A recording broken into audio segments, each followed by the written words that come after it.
It's been a frustrating start to the A's 9-game homestand. The last-place Astros came to town and took 2 out of 3, as not much went the Athletics' way. Next, the Indians showed up for a wild-card showdown. The A's won Game 1 behind the power of Yoenis Cespedes and a clutch, late-inning hit by Eric Sogard. Game 2 did not go so well for the Green and Gold, as Ubaldo Jimenez was brilliant, and the Tribe flexed their muscles as Cleveland's offense kicked into high gear. Today, it's the rubber game of the series. It's the A's, and it's the Indians. It's coming up next.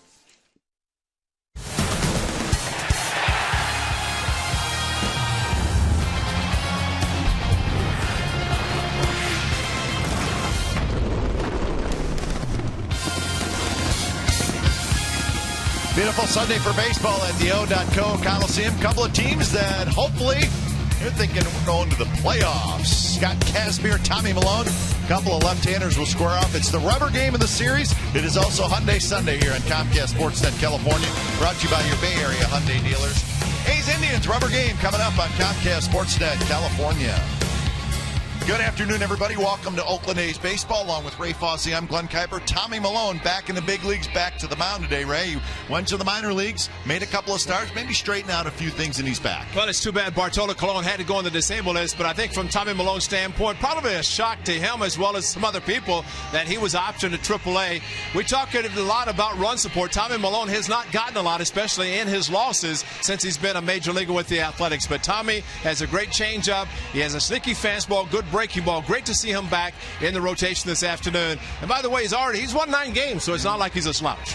Well, yesterday or last night, the A's didn't do much offensively, but they put on a show defensively, and really, they've done that this whole series. Yeah, it's been a great series defensively, and it starts really with the outfield. Josh Reddick, a tremendous play, diving, keeping his feet, and Josh might be struggling a little bit with the bat, but definitely does not affect him defensively. How about the double play to end the game on Friday night? Cabrera upset with the double play. Stephen Vogt last night, a strong throw. He's been doing that consistently, throwing out base runners, and that was Drew Stubbs, and he's involved again. Tremendous throw by Josh Reddick. Great play by Josh Dallas at the other end, getting Stubbs trying to go to third base. So great defense, and capped, of course, by Eric Sogard up the middle, completely leaving his feet. That was a particularly great inning for him. Just tremendous defense by Sogard. The rest of the club, a hug by Jesse Chavez, because he was the pitcher. But a great night defensively. We need to get some offense to help the A's win some ball games. And let's hope they can do that against the lefty, Scott Kazmir, who has been a nice surprise for the Indians. He's pitched pretty well. So Milone and Kazmir, a pair of lefties today in the rubber game of the series. Beautiful day for baseball. We'll have lineups and first pitch when we come back. A's, Indians.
A's Baseball on Comcast Sportsnet California is brought to you by Jack in the Box.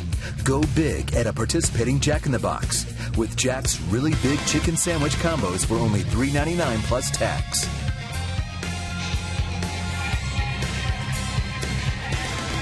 Welcome back to the Coliseum. It is Sunday. That means the youngsters come out onto the field with the Athletics. They don't stay there, of course. They do head back to their seats. First pitch is thrown. A's wearing the green tops this afternoon. Rubber game of the series between the A's and the Indians. Game time weather presented by the Santa Cruz Beach Boardwalk. Get to the beach. The admission-free boardwalk is open daily. It's warm, 77 degrees, and a little bit humid today. Actually, it felt that way yesterday as well. It's a little bit more humidity, something we don't feel a whole lot of here in the Bay Area. Big night last night for that guy, Nick Swisher. And he's in there. He'll hit second, and here's the rest of the Indians lineup. Drew Stubbs is going to lead off today. Then Swisher, Kipnis, Santana, Rayburn, Cabrera, Brantley, Gomes, and Aviles. And welcome back to Tommy Milone, back on the mound for the Athletics. As we mentioned, Bartolo Colon on the disabled list. Tommy Milone last pitch on the 2nd of August, but there was a time, and it happened against Cleveland back on the 7th of May, lost 1-0, and that was it. Actually, he didn't, but the team did. But it says a lot about the lack of run support for Tommy Milone. So let's hope the A's can, as he comes back, can get some offense for him. Cespedes, Young, and Reddick in the outfield. Cayaspo, Lowry, Sogard, Freeman on the infield. Norris is your catcher. So we are set to go.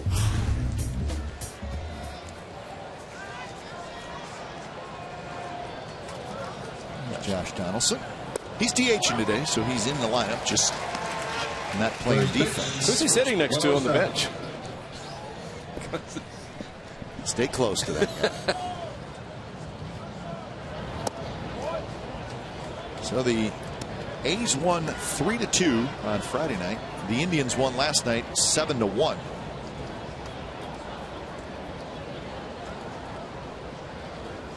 Swing and a miss. There's the Tommy Milone changeup, and it's 1-2 to Stubbs. Tommy's got a great arsenal, and he does not overpower with the fastball, but he pulls the string so well. And if the changeup was working effectively, he can be a very dominant pitcher. Have an idea of what he does throw. Fastball, changeup, and you're looking at about 81% of the time. Stubbs reaches for that one, fouls it back to stay alive. 2-2 the count.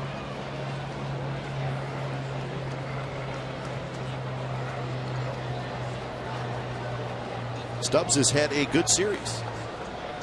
He's 4 for 7 with 3 doubles and a couple of runs scored. And he skies this one toward Cespedes, who's coming in and over. He's got it, and that's the first out of the ballgame. So Stubbs is retired. A little bit of cloud cover, which helps the outfielders or anybody with a fly ball. At least there's a background for a ball that's hit in the air. In the second position, first baseman. So Swisher steps in. First pitch he saw in last night's game, he hit out. Now, he was sitting fastball. It just happened to be a fastball in the inner half of the plate instead of away from him.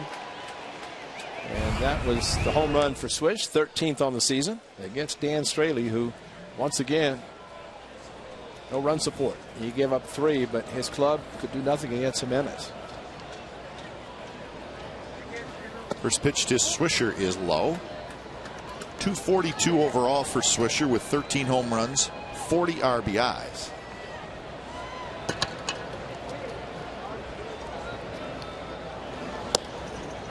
That one's a fastball on the outside corner. The Indians are 66-57. 6 games behind the Tigers, although the Tigers won today, so it's now 6.5 in the AL Central. That one tapped out in front. It checks up a little bit. Norris picks it up, throws in time to get Swisher. And with a play like that, I think we figured out the back spasms are okay, because that would be a difficult play if Derek Norris, who is catching, would have to continue back spasms. Those are updated. The Tigers beat the Royals today 6-3. So the Royals drop a game. Indians drop a half game pending the outcome here. So that's the AL Central. You know, the Tigers ended up taking 3 out of 5 in that series against the Kansas City Royals. For A's fans, what you want to keep an eye on is the fact that the Indians are 3.5 games behind the Athletics in the wild card. So this becomes an important game in the wild card standings.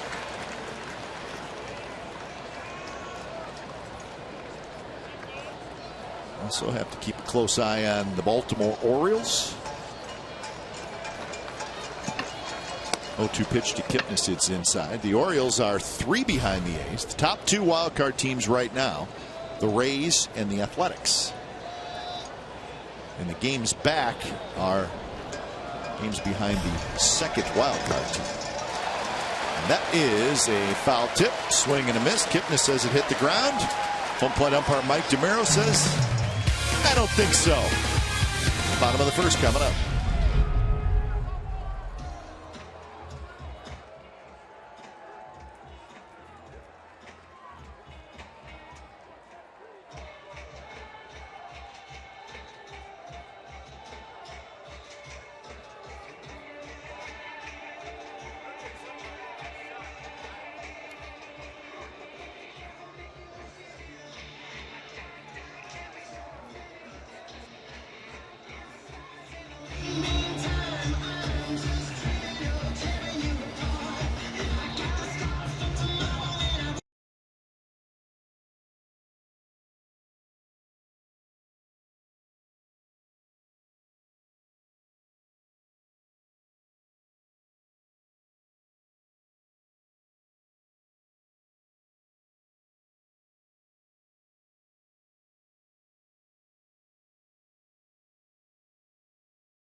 For the Cleveland Indians, 7-game winner, one of those against the Athletics back in May in the 4-game sweep. So the pitchers who have started basically have a win against the A's because they pitched well. The A's didn't do that much offensively. Kazmir changes speeds, very effective as he had strikeouts against the Athletics in the one start.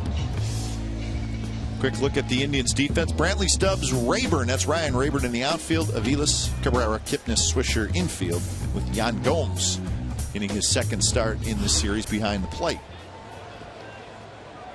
So Lowry steps in.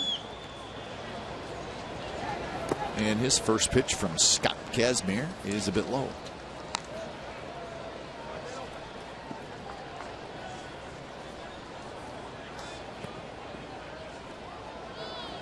.282 the average for Lowry. 1 for 8 in the series.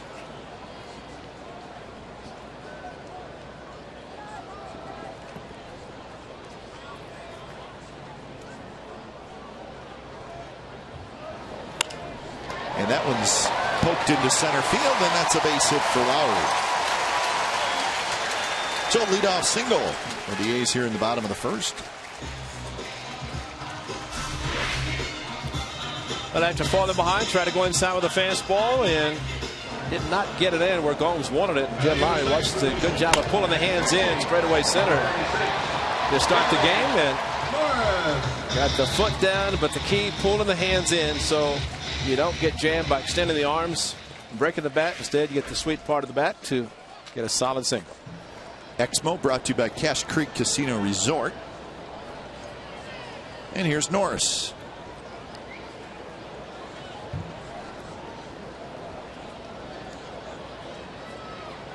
Norris all the way up into the second spot.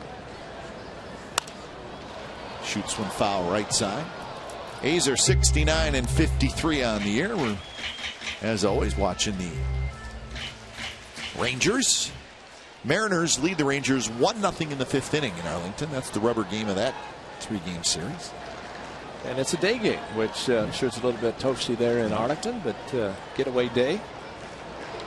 So nice to accommodate with the day game instead of a Sunday night game.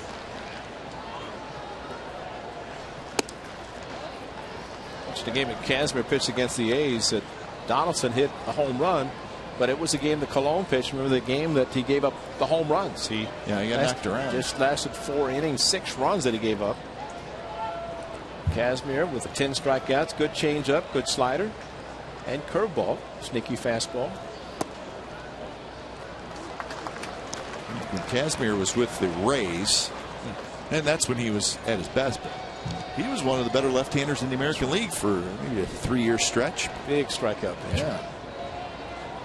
So trying to get his career back on track. He's still got time. He's only 29 years old. And that one's driven left center field. That's hit well. Brantley going back, and it's off the base of the wall. Here comes Lowry, and he's going to be held at third, and Norris eases into second with a double.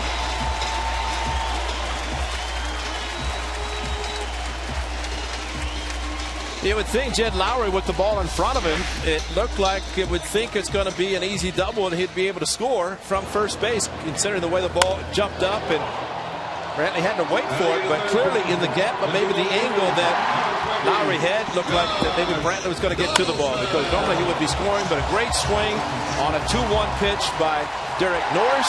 It was a 2-0 pitch to Lowry, and Lowry had to be held up by Mike Gallego, but the A's will take it. Second, third, nobody out. And here's Donaldson. First pitch, fastball in on the hands, foul back by Donaldson. So after getting just 3 hits last night, the A's come out swinging here in the first inning. Jed Lowry, right there is where Brantley probably too close to it for Lowry to take off, and Mike Gallego recognizing that Lowry did not get the jump and wisely stopped him at third.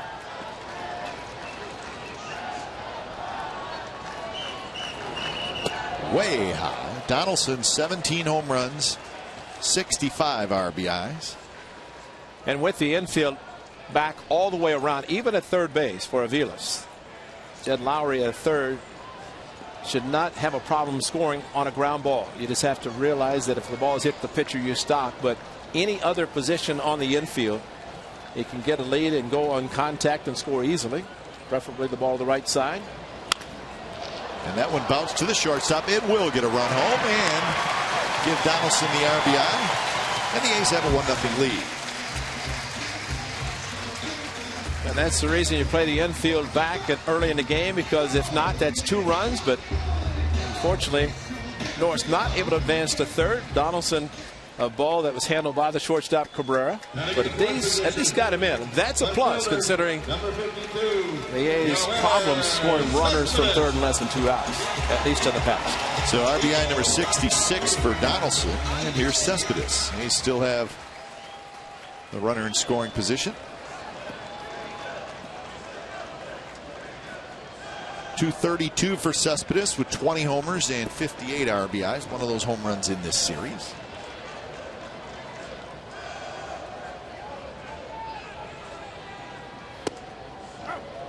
Fastball at 94 miles an hour in the inside corner. And already Scott Kazmir showing his intention for today with so many right-handers in the lineup, and that is to feature the fastball inside. Just a question, if he gets it in there, he can be extra effective.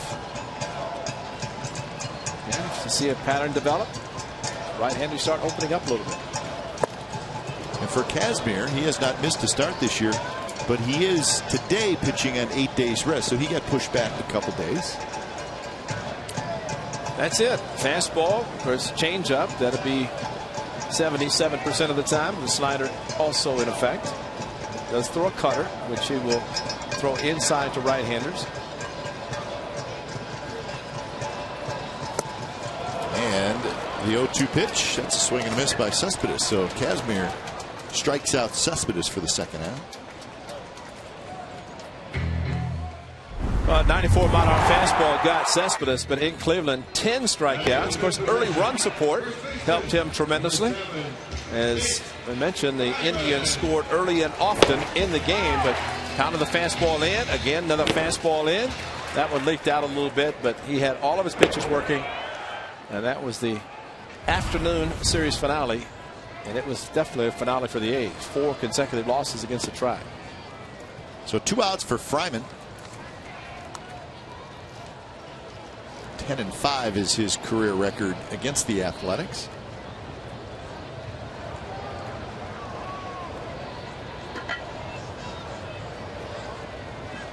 Last time he pitched here in Oakland was in 2010 for the Angels.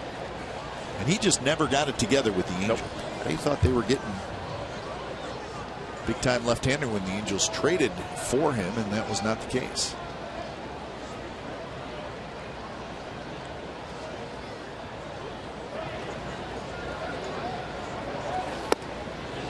Ryman could not pull the trigger, and there's that fastball on the inside half.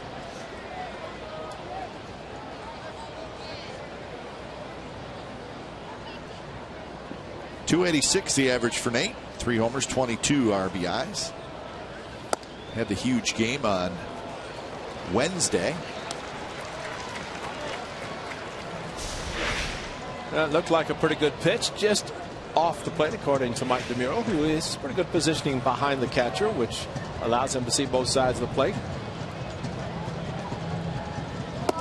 Missed again inside, and Fryman has a walk. So that'll bring up Chris Young. 2 on, 2 out, a run in for the A's here in the first. For Kazmir, who is pitching a lot inside, the importance of the catcher, and maybe something to watch in Yan Gomes, who is catching. How quickly he moves or does not move inside. Because with a lefty, if he's going to pitch inside, catcher wants to give him a good target, but the earlier he moves, the easier it is for hitters to feel it or somebody to see it and maybe pass it along. If they do it. That one's driven to right, and that's a base hit. Norris is going to come around to score, and the A's get a big 2-out hit from Young, and it's 2-0.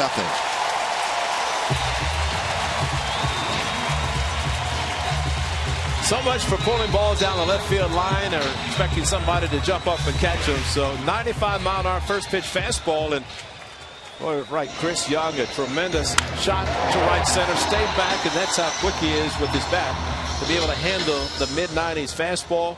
It was up, and Chris Young, sometimes the best pitch you see is the first one. He saw it, liked it, and with 2 outs, drove home Derek Norris.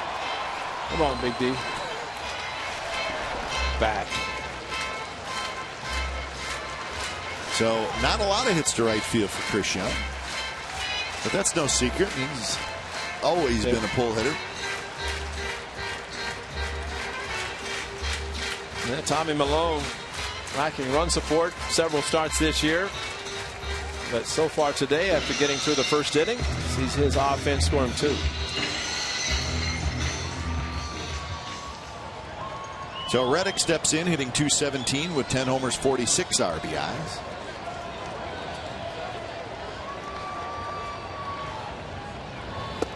First pitch on the outside corner for a strike. The Rangers have tied up their game against the Mariners. It's 1-1 in the bottom of the 5th inning.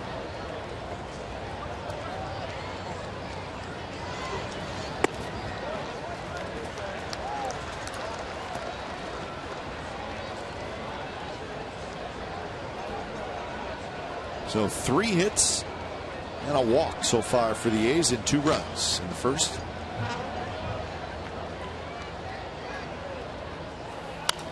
Good swing by Reddick, fouls at second level just to our left.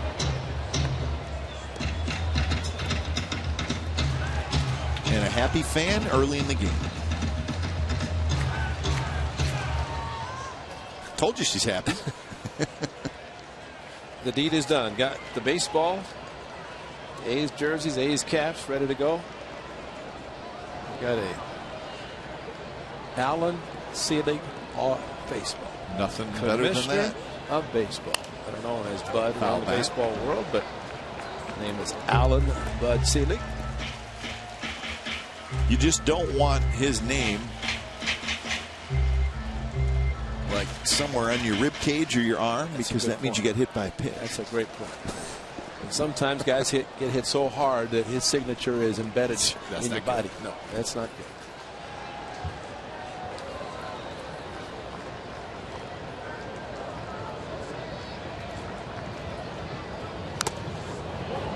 Reddick just gets a piece of it. 24 pitches here in the first inning for Scott Kazmir. Well, a hanging breaking ball, and Yan Gomes very close to Josh Reddick, and he takes one off the mask.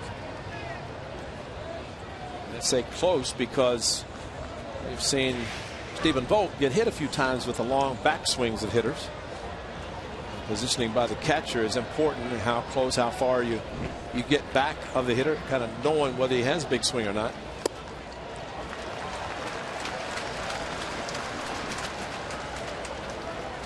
First inning troubles for Kazmir today. First inning troubles all year.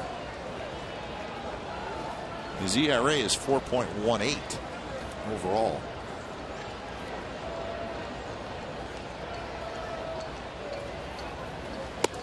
High fastball, swing and a miss, but a big inning for the Athletics. They get 2, they leave 2, so we've played an inning at the Coliseum. It's the A's 2 and the Indians nothing.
On Comcast Sportsnet California is brought to you by Eric's Deli Cafe, celebrating 40 years of bringing it to the plate.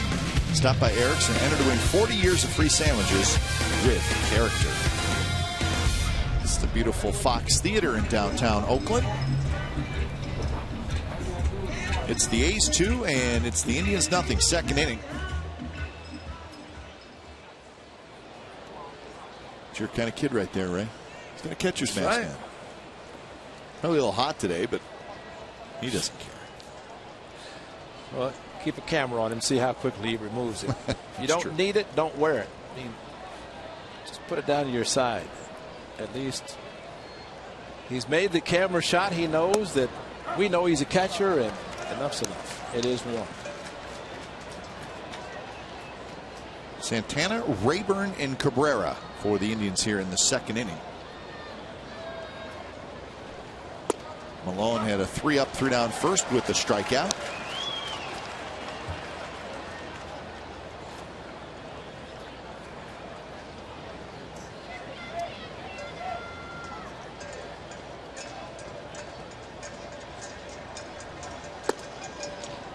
Santana hitting .259 with 14 home runs and 51 runs batted in. He's 1 for 7 in the series. He's walked 3 times.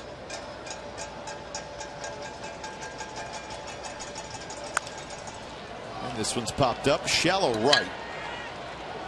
And Reddick is under it, and that's out number 1.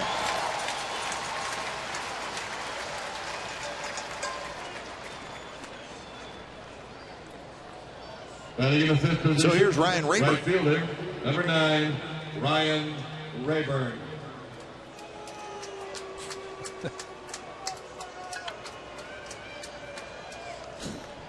I like the extension up on top of the head. It's not the full hockey style mask, but instead of the extension on his lower chin area and the neck, he's got it above. Not a bad idea. It's probably to protect his dad. His dad was putting it on. Maybe that's why.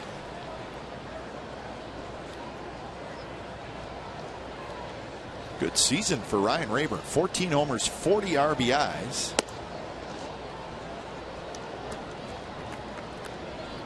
He's played in 70 games, so pretty good numbers for a part-time player. They liked him so much they extended his contract. They did, yeah. So that says a lot about the former Detroit Tiger. And remember, it was Rayburn who was basically given the second base job in Detroit when Brandon Inge was let go, and the A's picked him up last year. And it didn't work out for Rayburn with Detroit, but he's done very well for the Tribe. Except that weekend series that it faced his former team. I bet he didn't like that. To watch his former team come into Cleveland for the weekend and have a good, or at least a series. So that's per home run.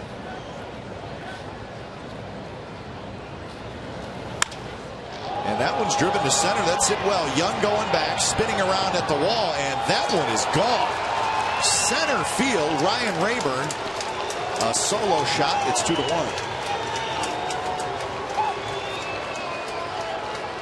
Well, welcome to Sunday baseball at the Coliseum. Ball was crushed, and Tommy Malone has been giving up some home runs. Ryan Rayburn, I think a grand slam against Brett Anderson in Detroit. Got a fastball, belt high, and straightaway center. That is a great swing, but not necessarily a great pitch. Considering Tommy Malone has a great changeup and needs to keep the fastball down, and that traveled very easily to center field. So home run number 15 for Rayburn, and here's Asdrubal Cabrera. Cabrera's 2 for 8 in the series, a couple of RBIs.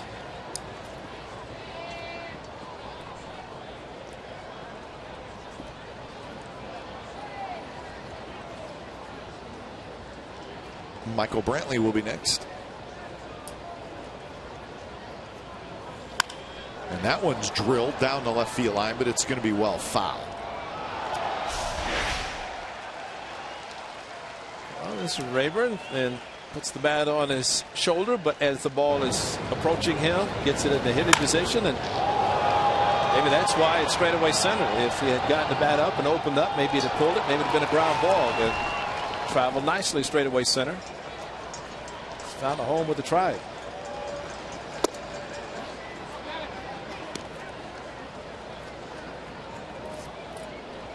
Remember when Eddie Goodell pinched hit White Sox? Yes. You know, the catcher laid down on his stomach.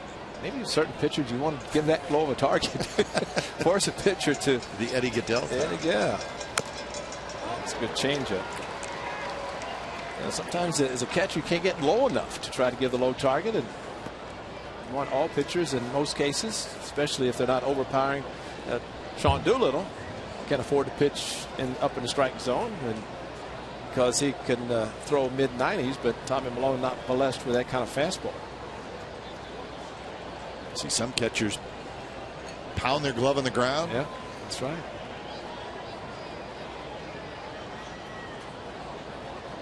1-2 to Asdrubal Cabrera, and he takes on the inside corner. Strike 3 call. So second strikeout for Tommy Milone. A great location. Derek Norris moved in, gave the target inside off the plate. So when it approached him, it crossed the plate in the strike zone. That's perfectly thrown on the inside corner, but it requires the catcher to move inside off the plate. Consider the distance between the home plate and the catcher, where the umpire sees the pitch. So here's Michael Brantley with 2 outs. Brantley 4 for 7 with 2 doubles in the series.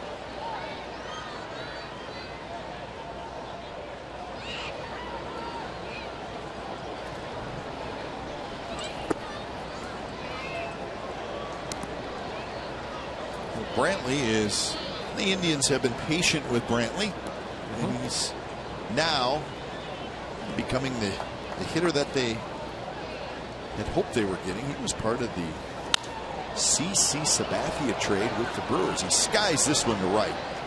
Reddick is under it. He's got it. Side retired. Home run for Ryan Rayburn. So bottom of the second coming up. A's 2, Indians 1.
Donations to help benefit local youth baseball leagues. Before the game, bring new or gently used equipment to the State Farm booths on the BART Plaza and Gates C&D. Fans who donate equipment will receive a drawstring bag while supplies last and be entered for a chance to win an autographed baseball. Pitch in to help State Farm get communities to a better state.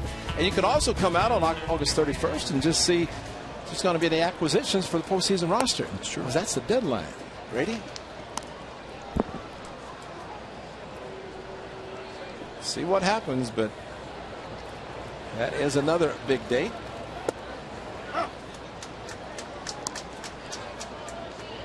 Cayaspo, Sogard, and Lowry. So the 3 scheduled hitters for the A's here in the bottom of the second, 2-1. And that one is ripped down the left field line, but it's hooking foul. Got to telegraph the changeup a little bit. Cayaspo was so anxious to swing at it, got out too far in front, pulled it foul. Good swing, just a little bit too quick for the switch hitter.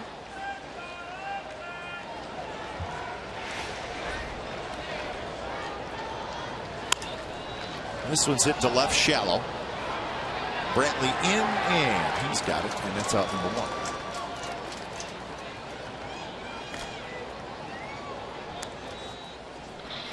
Kazmir pitching against the A's back in early May. His offense gave him 6 runs in the first 3 innings. So he changed his philosophy as far as pitching today, though. He gave up 2 in the first inning. Rayburn made it a 1-run game. But so far, he does not have the run support that he got then, and the A's hope that continues, that they can continue to add on.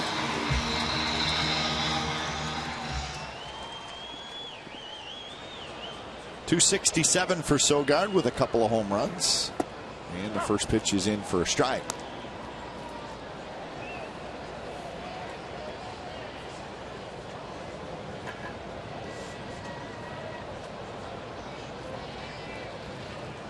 Sogard has not played a great deal against left-handers. He's 9 for 44 against lefties this year. But he's playing good baseball for a while now. I think Bob Melvin realizes the importance of defense, and Eric Sogard playing outstanding baseball at the second base. Out in front of this one. And Swisher is under it, and that's out number 2. Speaking of Eric Sogard, here's our Ford right choice. 8th inning. That's play number 1. Play number 2 was a nice play. And then this was how it ended. So you made 3 nice plays in that inning. You don't see that very often. And that was at shortstop. And I see Chavez, you can see him smiling after he made the first play and continued throughout the inning. It was a Sogi inning. But you're right about Sogard not facing on lefties. Brett Cecil hit him on the right elbow. It was when the Blue Jays were in town early in that series, but now wearing a little protection on the right elbow. That one's hit toward right center, and it is going to be over the head of Rayburn and up against the wall. And Lowry has his second hit. He's got a single and a double. Well, amazing the way the ball was slicing back to Rayburn. It just shows maybe the way the ball is carrying today, because off the bat of the right hand, it's going to slice back towards right field, and Rayburn, good speed, got to the ball, it looked like, but it did not reach up. And that was a surprising thing about watching the flight of the ball. Right there, it looked like it was coming back and pulled the glove back for some reason. Didn't reach up, and maybe it was just too far away from it. So Lowry with a 2-out double. So that's 4 hits now, and Norris will try to come through. He's got a 2-out hit from Young for their second run in the first.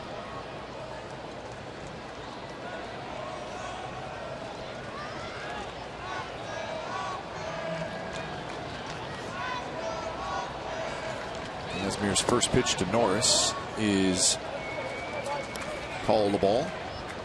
Norris doubled and scored in the first.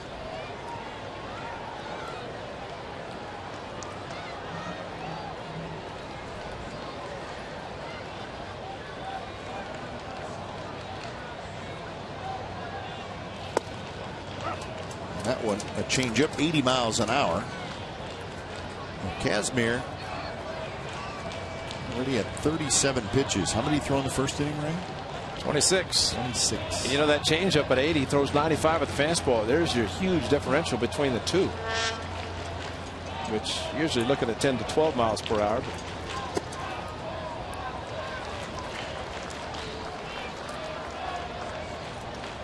Sometimes pitchers,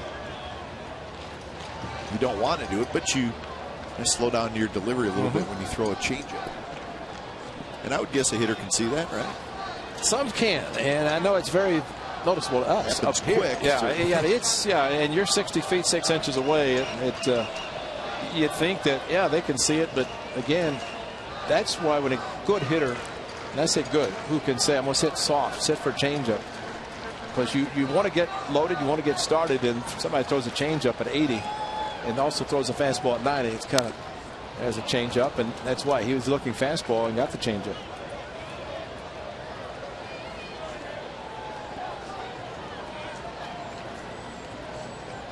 The fastball velocity has increased for Scott Kazmir as the season has gone on, which you do not see very often.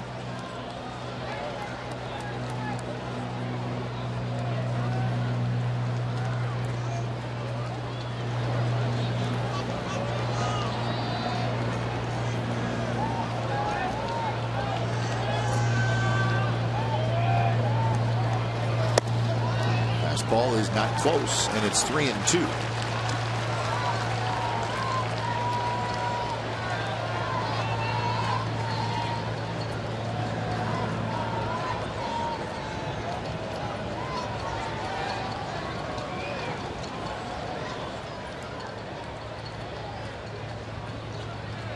Kitten is trying to hold Lowry close at second base. And that one misses, and it's a walk.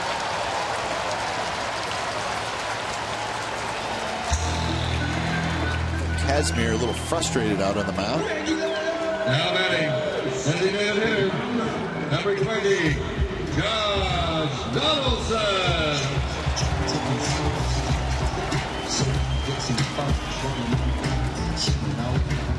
So Donaldson has another RBI opportunity.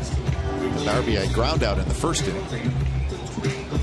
I always like to see things develop with 2 outs, especially, as you mentioned, a pitch count starts to rise because of the continuation of the inning. Especially the walk to Norris after the double by Lowry. Lowry is just the second pitch. Rayburn couldn't handle it, and then 6 more pitches to Norris.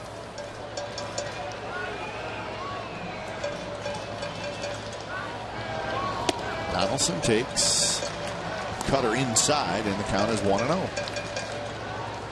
Josh Donaldson is a DH in Toronto. Remember, Bob Melvin kind of rotated the DH to get guys off the field. He doesn't particularly like it.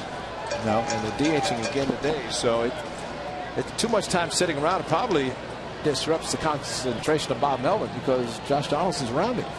Like Johnny Gomes last year. Want to play him just to get him away from him. But Donaldson's into the game and probably wants to learn as much as possible. And who better to sit next to and talk to than the skipper? But Bob Melvin's got a lot on his mind. Think about trying to do things to help win a game.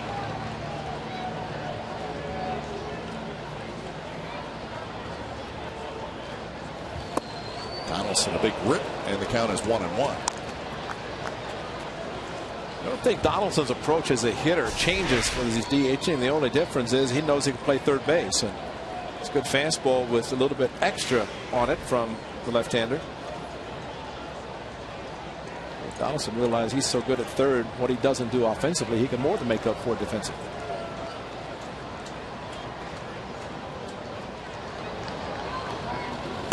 Swing and a miss again. 1-2, 94 miles an hour.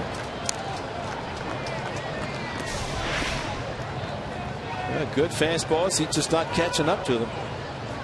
Maybe holding back just enough, thinking he's going to get a changeup. He has yet to get one. Got all fastballs to him.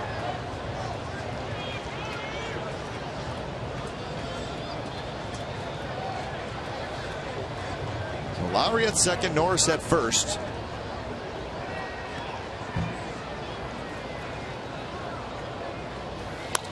Good swing there. Donaldson fouls it straight back. That one at 95 miles an hour. 45 pitches for Kazmir so far in this game. Donaldson loads up, and even with a couple of strikes, disciplined enough to know the strike zone, which always helps with a couple of strikes, and especially the various types of pitches that this left-hander might throw.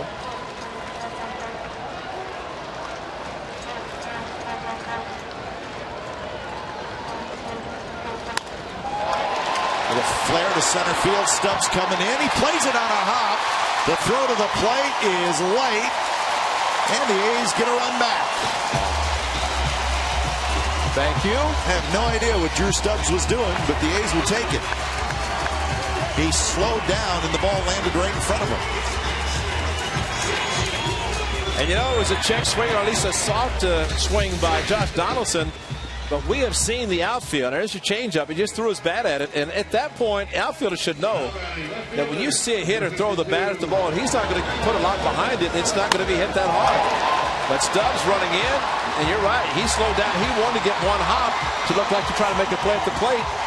With his speed, if he continues to run, he probably catches it. But the A's will take it. And he finally did get the changeup. Remember we talked in the series about how the outfielders of the Indians, covering so much ground, hit a fly ball, it's usually going to be caught.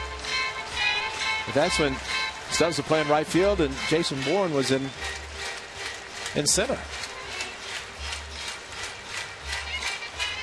Well, I mean, I think when it's the third out, or it's the possible third out, and possibility of saving a run, you got to make a little better effort than that. Well, you're right, and especially with 2 outs, and if you're playing shallow and you go back on the ball, I mean, it's just so many variables in a play like that. But you know, bottom line, Josh Donaldson made contact with a couple of strikes and got the job done.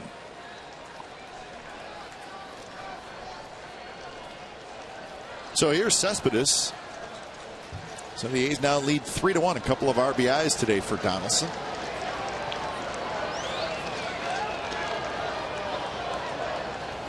Swing and a miss. Big swing by Cespedes, who struck out swinging in the first inning. Cespedes, a powerful swing.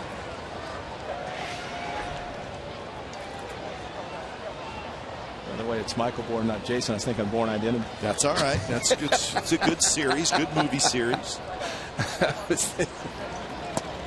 I bet you are not the first announcer to make that mistake. Well, it didn't sound right when I said it, but I knew the other part, you know, the ultimate, and you know, all of them, you know, got them all. It is a good series. He's a bad dude. He always gets out of the jams, doesn't he? Yep. Like a good pitcher. 0-2 now to Cespedes. So a 2-out double, then a walk, and a single.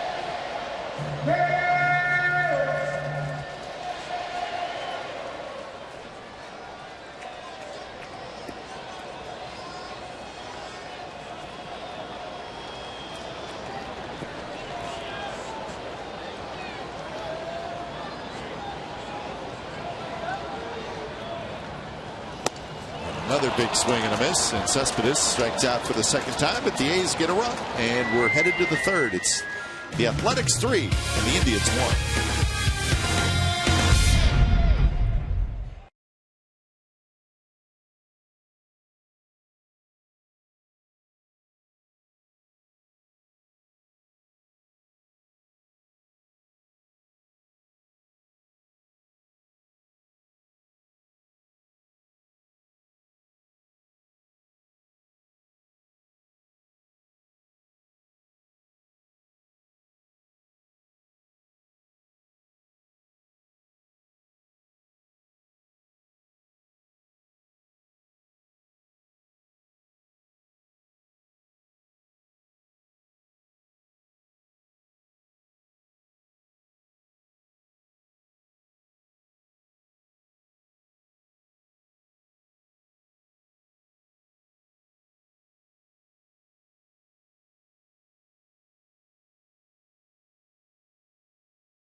CSN Athletics with the hashtag A's Talk. And your question could be answered tonight during A's Postgame Live. CSNCalifornia.com. It's your interactive home for A's baseball all season long. Bipp is standing by. 3-1, the A's lead. It's the top of the third inning. I hope that Bipp is okay. You know, he made a comment about Bartolo at 40. He's tired. Yeah. Is Bipp, is he 40 yet? Is he older than 40? Oh, yeah. Oh, yeah. He's well over 40. Bipp. So he's already tired also, right? So maybe he's not standing by. Have you seen Bipp working out at the gym? Oh, he's not tired. Well, I figured he's in great shape, so he's probably working out hard. It's a full gun show when Bipp starts lifting weights. Bigger gun than Shooty? Impressive. Really Shooty? That's a good question. That is a good question. Who has bigger biceps, Bip or Shooty? Tweet him. What's the? I'll just ask him because I know he's back in the studio listening. I don't know. Shooty's strong. Oh, same at the. Stay away from him. Makes me look bad. A little bit of flow. Shooty's there. You can see the biceps. Saw a little bit too much that day. There's the changer. That's the good one. Great delivery. Pulled the string nicely, and look at the location. The key is location. You get the ball down with a changeup, unhittable right there, especially out on the front foot as Goins was. Aviles to follow, and then Stubbs here in the top of the third. So fastball high. See if Malone comes back with the changeup. Interesting thing about a catcher. I'm always kind of probably thinking along with him. Probably thinking the same thing you. I just called for a fastball high. I'm going to a fastball inside. Reddick coming in, and that is out number one. That was an emergency swing. He was looking to change up and got the fastball in. Reddick, though, got a great jump. Batting in the ninth position. You know, Rick Manning is an outstanding center fielder for the Indians. And I'm sure watching the play that happened last half inning for the A's, you know, Rick played shallow. Yep. And it was very helpful.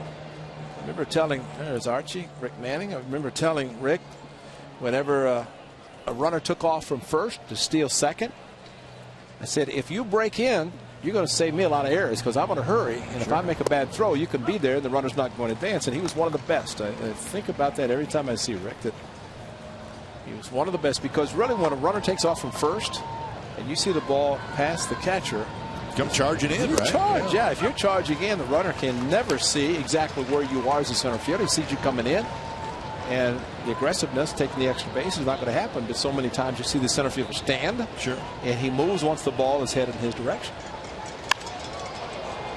Aviles with a check swing, and he singles to right. So that's the second hit for the Indians, and now it'll be the top of their order. Excuse me, swing. The pitch was up, and as he started, and his bat never went. I mean, if you asked the umpire about an appeal on a check swing, he'd say no swing. Instead, he got a base hit, and big 6, 8, and 8 couldn't get to it, so you know it's hit high and hard enough.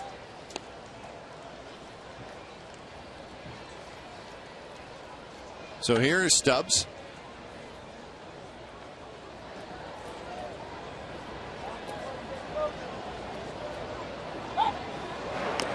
Rick Manning won a Gold Glove for the Indians. Yes, but I do remember him playing very shallow. That would have been. Oh, I mean, he would have jogged in and been underneath it. Stubbs playing pretty deep. And maybe because Bourne plays majority of the time in center with the lefty, he is not playing today. Fryman has it. He spins. He throws, and they'll get the out at second base.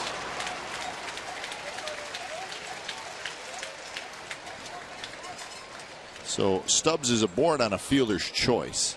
That's a great play by Nate Fryman, because it looked like initially he was going to go to first, but watch just kind of a, well, I think I'll go to second, and then he just stood straight up and flipped the ball to Jed Lowry. No possibility of a double play, but he really did not clear himself. He threw over. Now Nate's 6'8", but doesn't mean like everybody else. But he, maybe because he is so tall, he could throw over Aviles going to second base. Normally, first baseman would charge the ball, get a better angle to throw to second to avoid possibly hitting the runner, but Nate got the job done.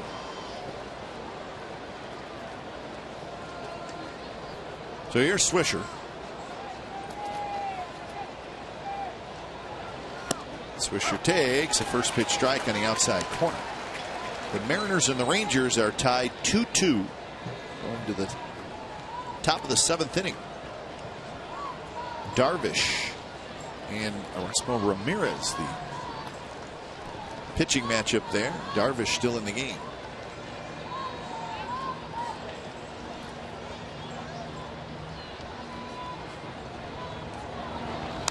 Swisher had a big swing. Fouls it straight back, so the count now 0-2. Swish might have been cheating, looking inside on that fastball. Pretty good swing. Fouled it straight back.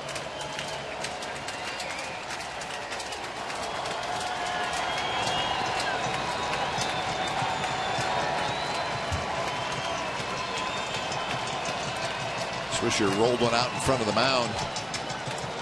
First inning. It was actually Norris who scrambled out there and threw him out at first.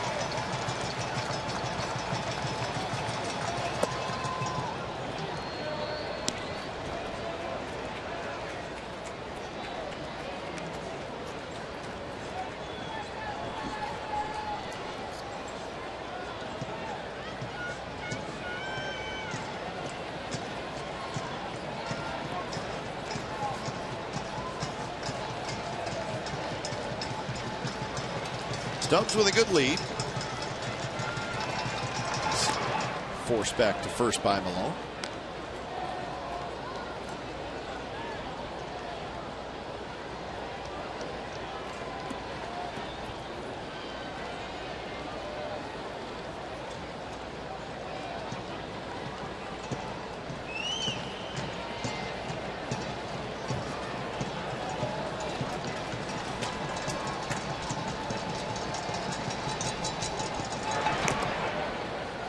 Stubbs was thrown out trying to steal for the first time this year earlier in the series.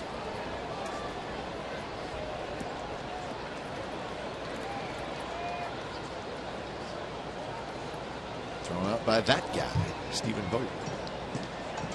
And Malone has a pretty good move.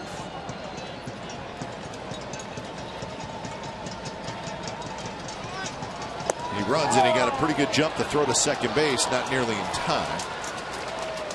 So he read it right, and it's a stolen base for Stubbs, his 14th.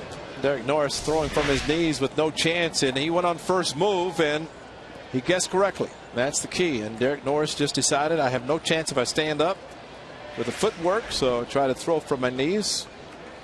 Sandy Alomar Jr., one of the best. He is now pitch coach with Terry Francona.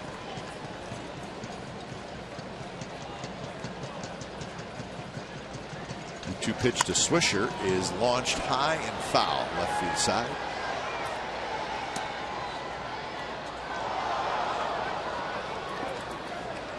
Scramble is on. Where's that second guy who gets it in? On the rebound. Second man in.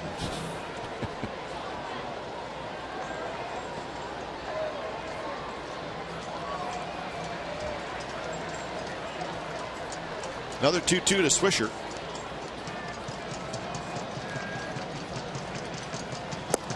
Close pitch on a changeup, full count. Kipnis would be next. Yeah, Swisher's a very good hitter, and it would not be a bad idea to throw him another changeup. And he might do the same thing, but he's also got to be ready for a fastball. He's always been patient. That's one thing you have to really enjoy about Nick Swisher and his ability to hit for power, but also not swing a lot of bad pitches. And he got him, and he went with a fastball. And Swisher strikes out. Stubbs is stranded at second. Bottom of the third coming up. 3-1 A's.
Hard facts today are brought to you by Frost Brewed Coors Light. AL teams with a positive run differential.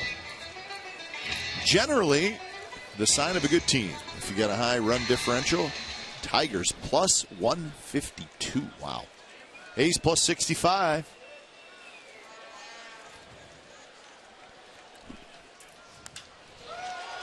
Fryman hits one to right, but Rayburn is there, and that's out number 1. Big talk to Rick Manning between innings, and he confirmed, as we thought, Stubbs has not played a lot in center field, but he also said with a swing, and he's playing shallow, it's in his back pocket. And the A's will take it with 2 outs. And that's at times when you're in center field versus the corners, you know the center fielder is going to take charge, right center, left center, and Stubbs, and having Bourne playing a lot in center field, he has not had to do that, but the tentativeness at least has helped the A's at this point.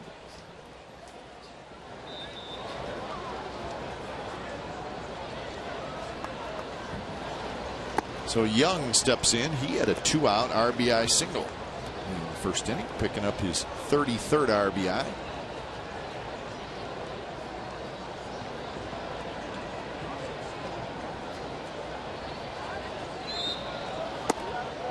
Inside corner strikes. Kazmir has had 2 high stress innings, so he is looking, trying hard for a quick inning. Thought he had one in the second. He's given up 5 hits, and he's walked 2. He has struck out 3.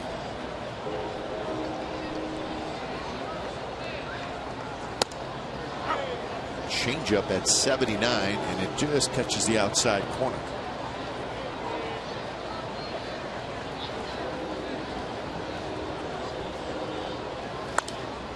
Young had a rip. Young's base hit. Very nice job hitting a line drive to right field. And a first pitch fastball, which you know he's got a good changeup. And is a fastball pitcher, good velocity, and really it's a 50-50 chance. You take it. He got the fastball and was able to hit it sharply. And a changeup, and that was a good pitch. One of the better pitches Kazmir has thrown in this ball game, and he gets his 4th strikeout. Now you understand why Chris Young swung at a 95-mile-an-hour fastball in his first at bat, because of this pitch with a couple of strikes. You can wait and wait and wait, but you think you've waited long enough, and it just floats. So here's Reddick.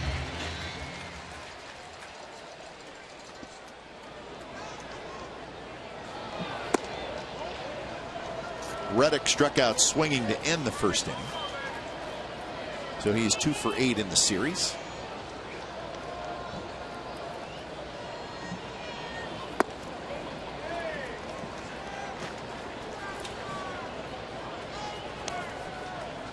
The Tampa Bay Rays won today, 2-1 over the Blue Jays, and the Orioles won 7-2 over the Rockies. A couple of teams that we're watching, the Rays and the Orioles. I think it's great. I think you described the great thing about the out-of-town scoreboard this time of the season, where you can see what's going on here, but also watch the other scores around baseball, both American National League. I'm guilty. I do it a lot.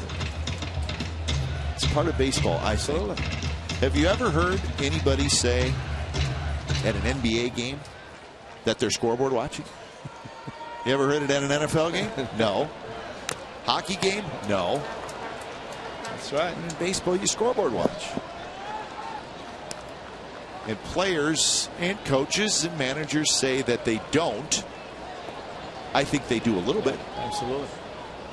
I'm not saying that You're turn around and check it all the time, but you're watching that right there. You're watching Houston and LA and the Angels. And Reddick drops one into right field for a hit. Right center, I should say. Well, a foul tip on the previous pitch, not held by Gomes, which is always difficult for a catcher to handle a foul tip, and gives Reddick another opportunity and hits the hanging slider from the left-hander. And Josh Reddick, foot up, foot down, nice swing, follow through, and a 2-out single again.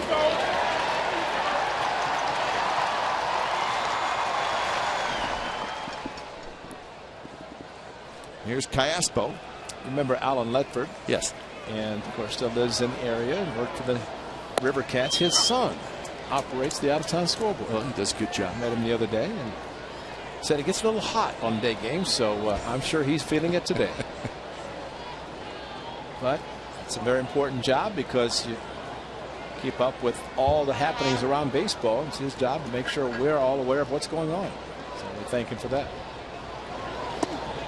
One of the things I like about the Coliseum out-of-town scoreboards, and it's very simple to the point. Obviously, there's nothing telling you where the runners are, which is fine. But the scores stay there. Yeah. A lot of ballparks, That's right. they're there while the action's going on, but when there's a break in the action, an inning is over, and that one off Kazmir, and it's going to roll into shallow right field. Reddick's digging to third, and he'll make it.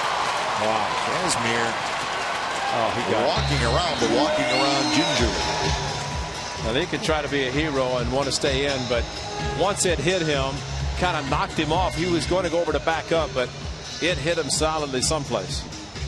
Let's hope he's okay, because that was a shot. Cespedes reached out with a pitch outside, and really good hitting by Cespedes. Go back up the middle, but the pitcher's always in danger. Watching the follow through. And hit so hard carrying into right field. And So he's going to throw a couple pitches, see how he feels.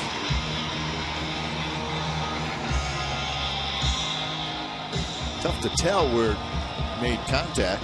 Except when he just let his left arm hang. Yeah. That's the key there that looked the dangerous part, because as a left-handed pitcher, so let's hope it was just initially numb and he's okay.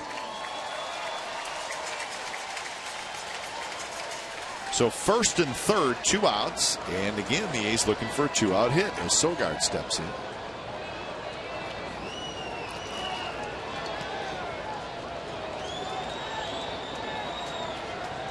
Sogard fouled out to Swisher in the second inning.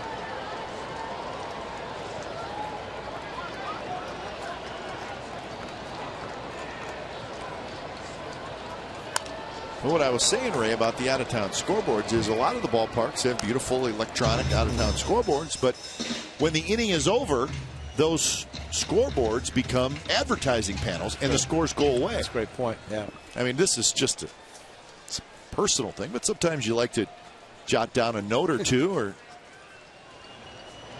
That's a great point. It's the best time for us to see games that may have gone final. You take a quick look when the inning break is over. Brantley's that way. He's got it side retired. The A's threaten again, but Kazmir gets out of it this time. 3-1 after 3.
Sportsnet California is brought to you by GoPro, the world's most versatile camera. GoPro, be a hero.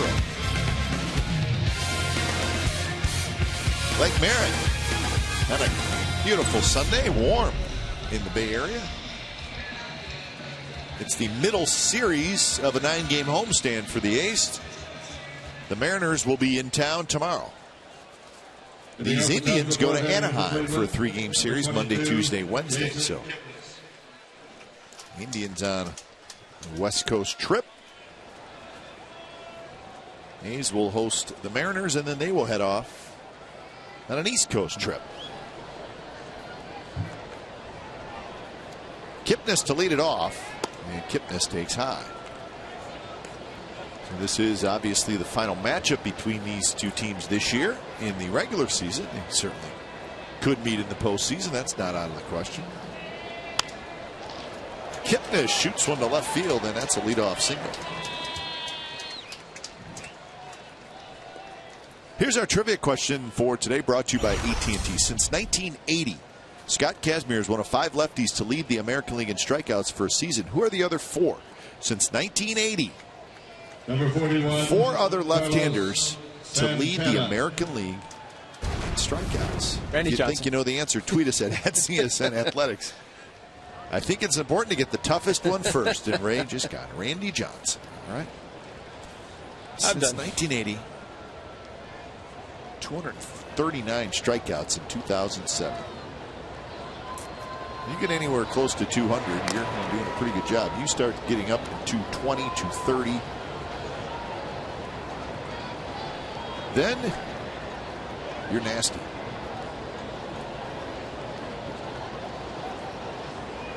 So lefties since 1980.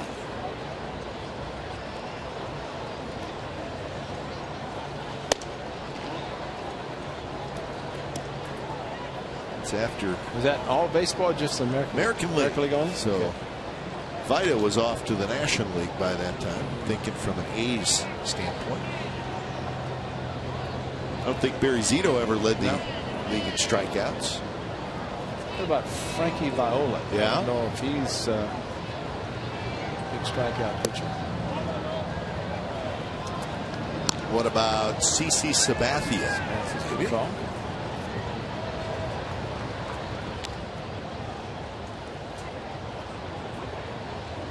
I think it's a day where we're allowed to throw our guesses out there. I like to leave it to the fans generally, but sometimes I think today's the day. Yeah. Because it's humid. Yeah, it's humid.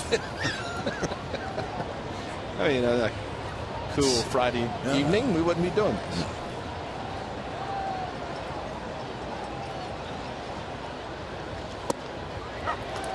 A 2-0 changeup, and probably a good idea, because Santana is the kind of guy that if he even dreams that it may be a fastball coming, he is going to take a rip, and he was ready to swing at 2-0.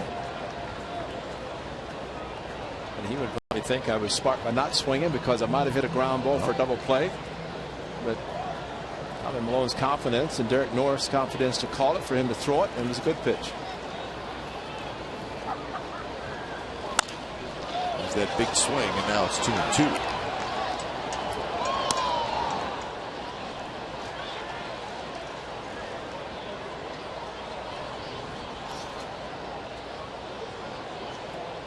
Thinking hard on this one. I don't know why I'm spending so much time on it. I was thinking Mark Langston. I don't know if he was a strikeout guy. I don't know if he led the American League.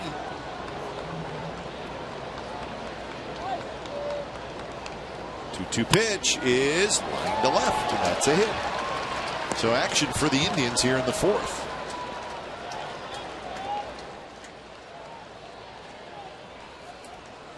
So 4 hits now. I did not get it all the way in where he wanted it, and the fastball, whether it leaked back or just did not get into the hands of Santana, the result is good from his standpoint. A very, very high leg kick and a load, and the timing gets the foot down, and solid base hit. I guess you just hope for no elevation. Speaking of elevation, Rayburn steps in and he hit a home run to center field in the second inning, his 15th home run of the year.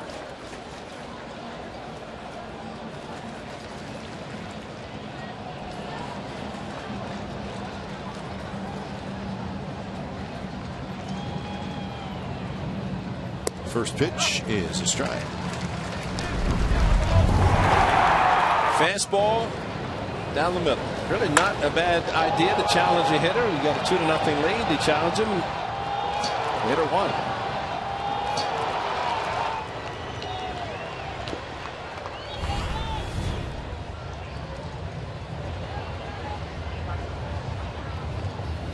Swing and a miss on a changeup. Rayburn, with his 15 home runs, he is tied for the team lead with Kipnis. Good changeup by Malone. Well, that's again, location is tremendous. With the changeup down, it comes out of his hand like a fastball. If you already hit a home run once, you're thinking fastball again.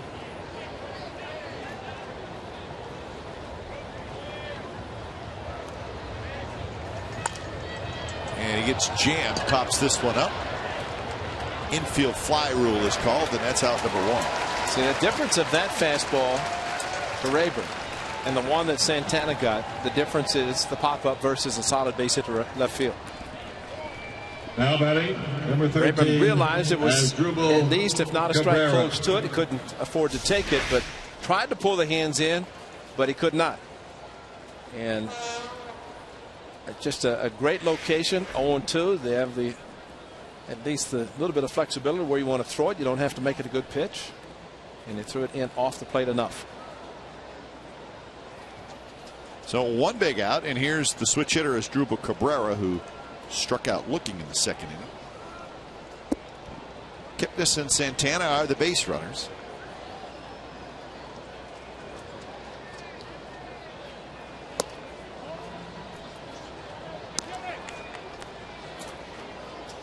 Two for 9 in the series for Asdrubal Cabrera.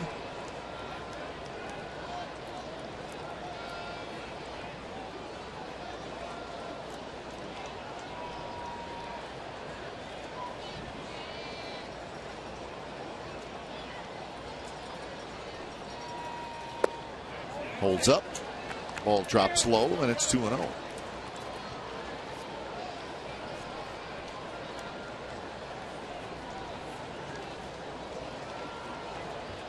Kipnis, the runner at second, not necessarily saying he's going to go, but he does have 21 stolen bases. Sogard trying to keep him close.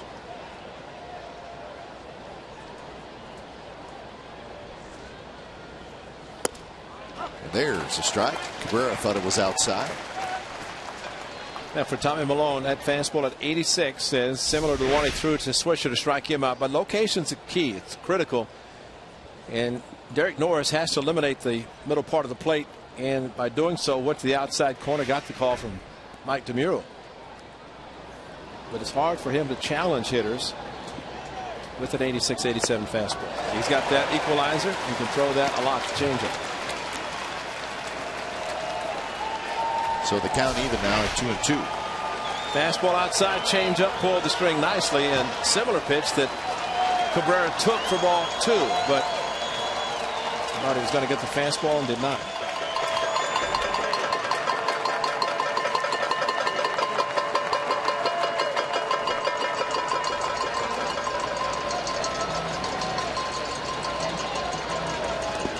Changeup again, and it's blocked nicely by Norris. So a full count. Will Harry Francona start the runners? We will see.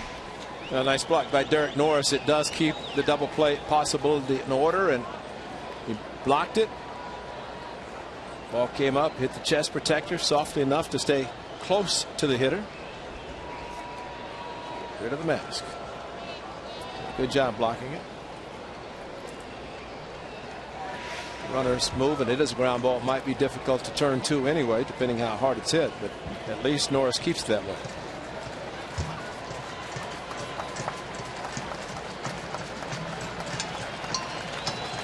Runners with their leads.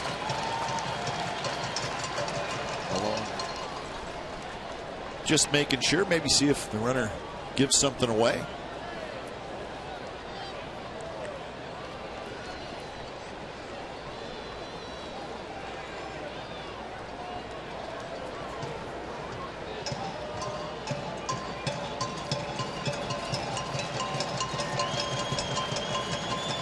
They're not running, and the ball is rolled foul. Another changeup.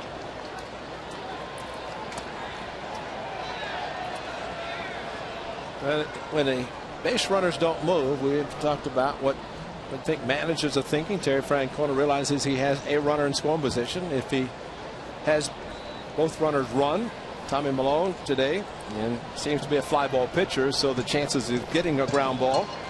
But he also might be running into 2 outs if he does have them run and be out of the inning versus at least another opportunity with at least one in scoring position. Not running, swing and a miss. He struck him out with a fastball outside corner. You also have to know your hitter. Can he make contact? Will he make contact? And that's the second time Cabrera struck out. And as you indicated in the first game of the series, he has been struggling. And today, 0 for 2 with 2 strikeouts. But again, perfectly thrown outside corner. Fastball, Brantley. velocity. He swung like he's looking off speed, very similar to what Swisher did in the last inning. When you see hitters doing that, at least you have them thinking about something other than an 86-mile-an-hour fastball. So here's Michael Brantley.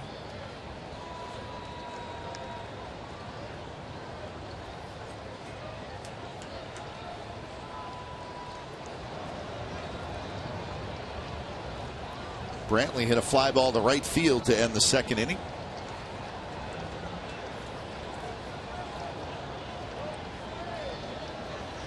And a swing and a miss.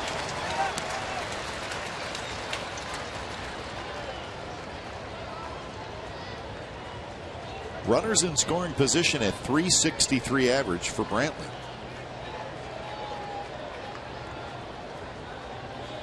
He hits lefties fairly well.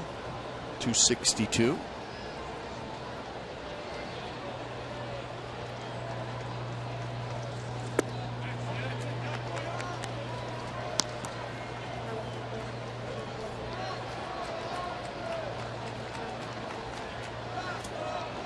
Trade that we told you about was CC Sabathia from the Indians to the Brewers for Brantley, Matt Laporta, Zach Johnson, and Rob Bryson. Foul back. So Brantley's turned out to be a nice player. And I think the guy that really hurt him, though, in the trade was Laporta. Because he was a big prospect, big power hitting prospect. He's the guy that sounded like the Indians really wanted. Well, he was. And he had a lot of opportunities. Right. He just never put it together. I'm not even sure if he's still with the Indians. If he is, in the minor leagues. Well, if Tommy Milone has a chase pitch in his arsenal, this is a good time to do it with a lefty on lefty with 1 and 2 count. And wouldn't offer.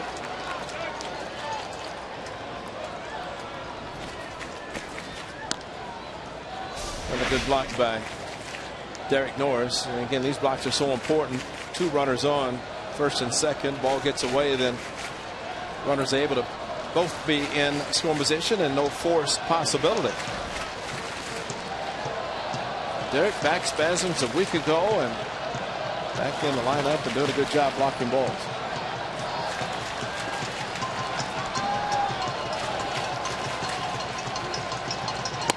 Inside to Brantley, almost hit him. Looks like Brantley may have been leaning, looking for something away, and it came in. And now the count is full, so we know the runners will be moving now.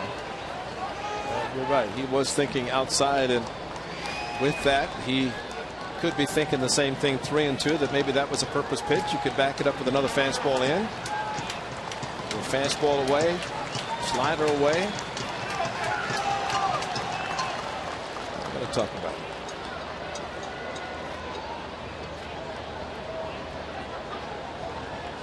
Dustin Ackley with a 2-out RBI single for the Mariners in the top of the 8th inning. So the Mariners 3, the Rangers 2, going to the bottom of the 8th.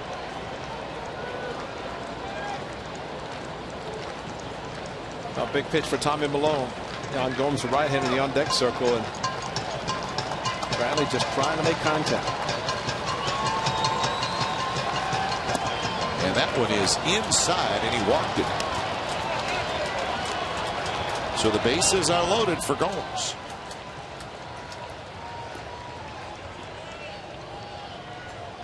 First walk by Malone. He's struck out 4. Now batting, number 10. He's allowed 4 hits. Yan Gomes.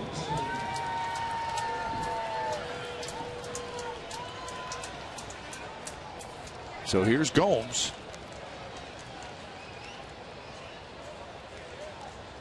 Gomes hit a fly ball to right field in the first inning. Make that the 3rd inning. But he's a dangerous hitter. Chip Hale could be pinch hitting later.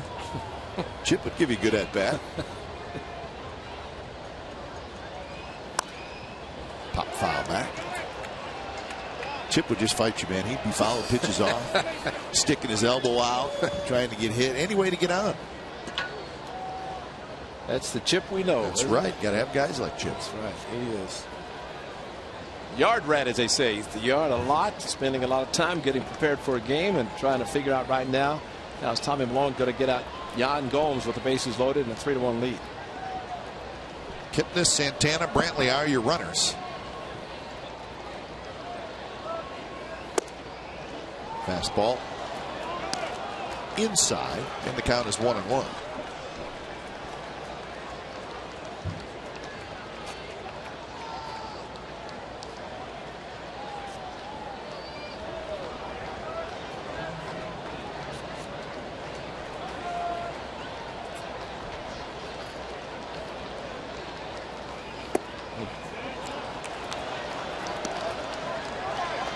He's not missing by a lot. He's around the strike zone. Pretty patient at bats from the Indians, especially with Brantley and now Gomes laying off some decent pitches. 26 pitch inning here in the 4th.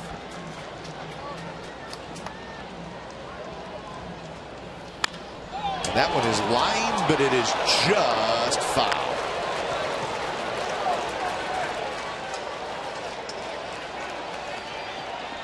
Not bad location, but Yan Gomes, the pitch at 82, and just enough off speed that he was out in front and pulled it. Unfortunately, pulled it, hooking enough to hit it foul with not even a close down the left field line. So with him turning on that one, does he go fastball away? Critical pitch 2-2. You don't want to get to 3-2. So this is a critical pitch and location. And he got him swinging. So big strikeout for Tommy Malone, and the Indians leave him loaded in the top of the 4th inning.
AT&T trivia answer. Since 1980, Scott Kazmir is one of 5 lefties to lead the American League in strikeouts for a season.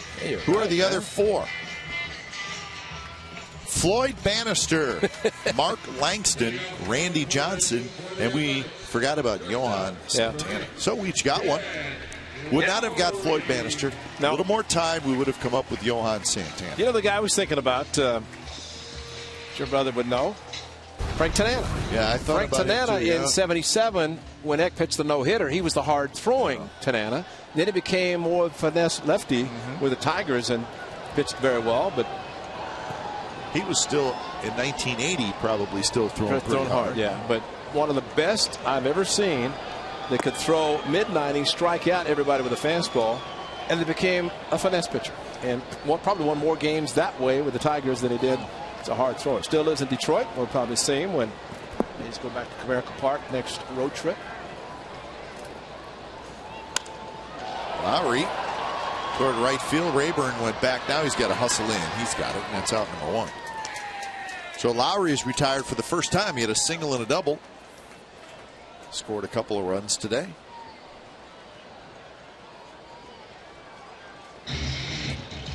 So 1 out for Derek Norris. Now batting, number 36, the catcher, Derek Norris. Is Houdini over at the circus?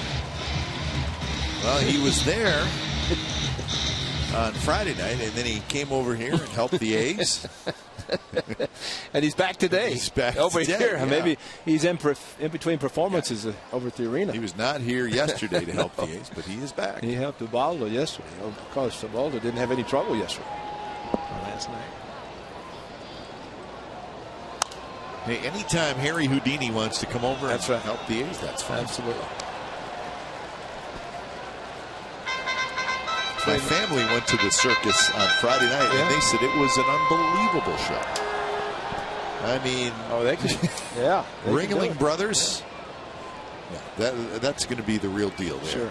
Fabulous show. When you think about the Houdini, some of the players, then the high wire act, you know. We're walking the high wire, and that's the great game of baseball. You never know what you're going to get from day to day. And you're not talking about the Walenda family? You got them all, don't you? Oh, yeah. I remember when the Walendas walked over Municipal Stadium. That's right. Yeah. And that was dangerous because that upper deck at Municipal Stadium wasn't that secure. I'm not sure it was even either. You're right. The Walenda family. Yeah, how about that? That's a high wire act there. With no net. Don't think I would do that. Yeah, I remember that Municipal Stadium. You're right. Yeah. One side to the other. Norris rips one to center for a hit.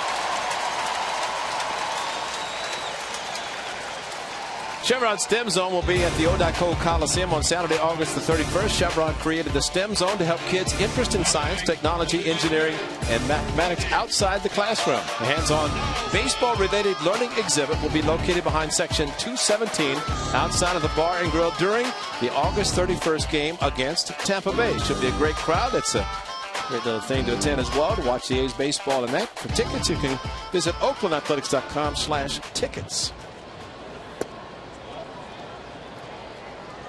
I want to say when the Walenda family did the high wire in Cleveland, as they were stepping up, it kind of collapsed or gave a little bit. And they, it was. I remember being there for it one time. Yeah. I don't remember the year, but I don't remember that happening. So yeah, it seemed like something, and I think they gathered themselves before they stepped on the wire.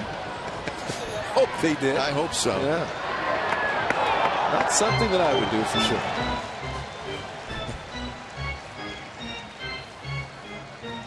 Yeah, got the baseball. A's cap, that's important. Don't mind giving it. Got a big C for Cleveland.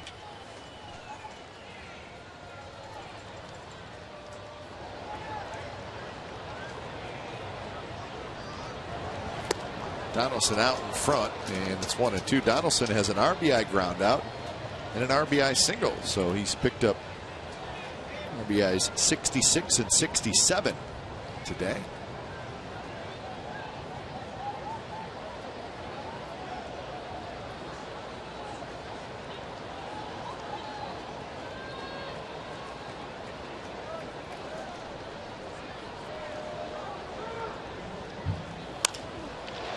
That one driven toward right center, but in the ballpark. Rayburn has it. So 2 outs here in the bottom of the 4th inning.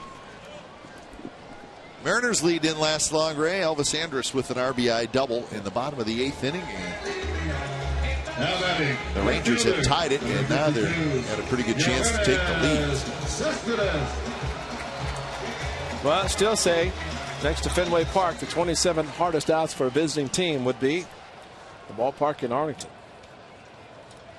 You breathe easily when you're going up to see Calatero, visiting clubhouse manager. you could say, oh, I got a W. Cespedes has struck out twice, swinging both times.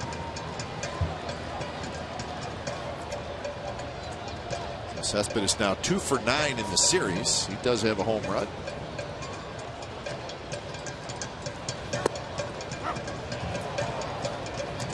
Back-to-back changeups from the left-hander. Cespedes taking both. First one out of the strike zone, took it nicely, but the same changeup was called a strike in second.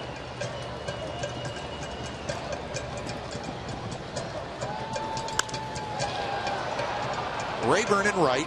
More action for him. He's got it. Side retired. Norris with a 1-out single, nothing else. So we're headed to the 5th inning at the Coliseum. It's the A's 3 and the Indians 1.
Comcast Sportsnet California is brought to you by Hyundai. Hyundai Sunday brought to you by your Bay Area Hyundai dealers. We have not seen a Seth Smith home run on Hyundai Sunday in a while, have we? Nope. We'd like to see that. Good look at downtown Oakland. A little calmer today at the ballpark. It was a busy day, busy night last night. Big crowd, and the big crowd was out early. Cespedes bobblehead giveaway, sellout, circus. But today, a little more of a laid-back feel with it being a beautiful Sunday afternoon.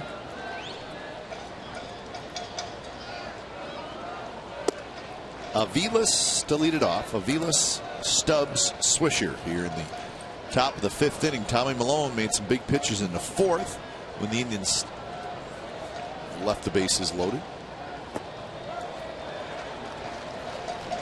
1-2 now to Aviles, who had a check swing base hit in the 3rd. That check swing didn't work out for him, though. And for Tommy Malone last inning, after getting through, throwing about 28 pitches to finally get the final out with the bases loaded, time to regroup back in the dugout and start fresh in this inning. And that's a big load off his shoulders When you know you get to 2-2 count, make a good pitch to get the strikeout with the bases loaded. Houdini. Harold Houdini. It's all right.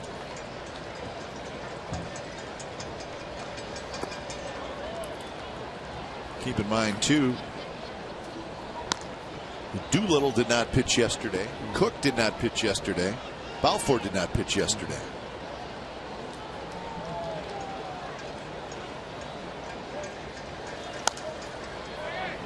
And Chris Perez, the closer for the Indians, was throwing but sat down with Tribe added on last inning. Flowers came in. But I like the fact that Friday night A.J. Griffin pitched only 5 innings. Bullpen did an excellent job. That one just foul.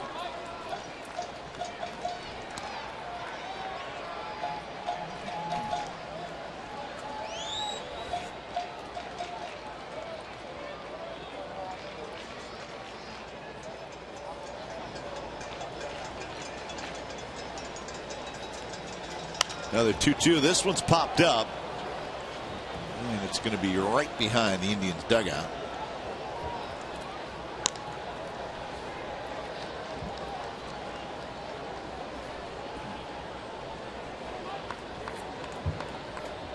A 3-3 game down in Arlington. It's the top of the 9th inning. Rangers have brought in Joe Nathan.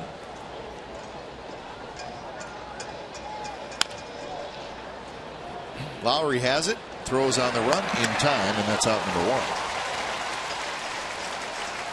Cap, you know, when the Indians come into town, we are fortunate to have 2 of the longest tenured director of team travel. Yeah. Mike Seggy with the Indians. He was a traffic secretary when I played. Yes, so you know that's, and of course the great Mickey Morbido. Mike sometimes stands down in the tunnel. I don't see him though. The tunnel leading up to the clubhouse into the dugout. Well, he's probably over to me a model trying to get things planned, ready to go to Anaheim. That's right. Well, if he has our feed on, then tell Mike Seggy to go stand in the tunnel so we can outside the dugout. We'll put you on and we'll talk about you. But make sure you get all your work done since it's getaway day. Tony Motto, the home equipment manager, clubhouse manager, and of course travels with the Indians. Been there for a long time. Good bunch of guys on the Tribe. And good hire with Terry Francona taking over the helm this year. And Mike Seggy's dad was the general manager for quite a while with the Indians. He took over and traded me. Did he really? Fortunately, I got traded to Oakland. Phil was the one that traded me to Oakland in 1973. The late Phil Segg, good man, good baseball man. Gabe Paul went to Cleveland. Phil took over and sent me packing. Glad he did. I mean, I didn't want to leave at the time, just like your brother never wanted to be traded.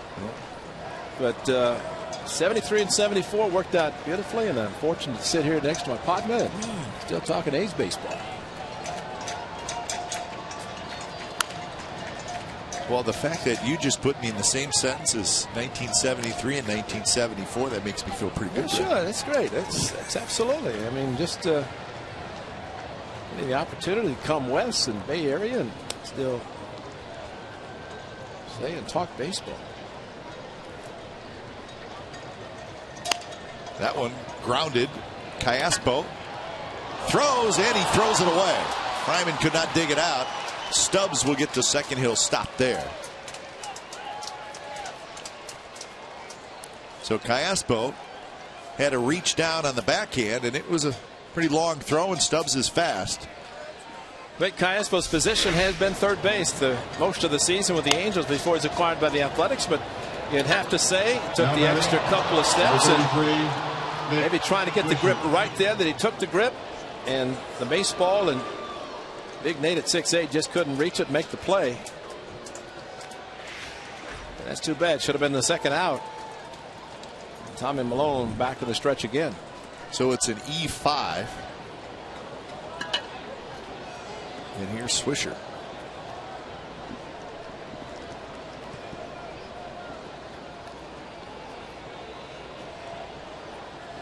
Swisher is grounded out and struck out.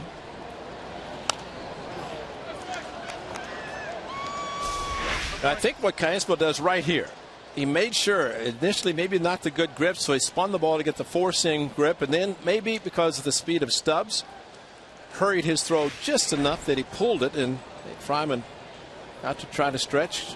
Nate feels he's playing first base better, able to stretch out not only the legs but the arm.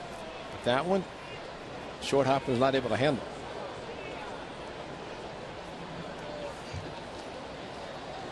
After Swisher, it'll be Kipnis.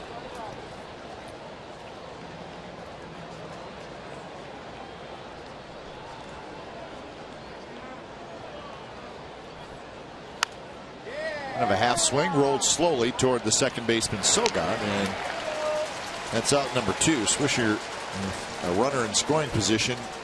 Can't imagine he'll be thrilled with a check swing ground out.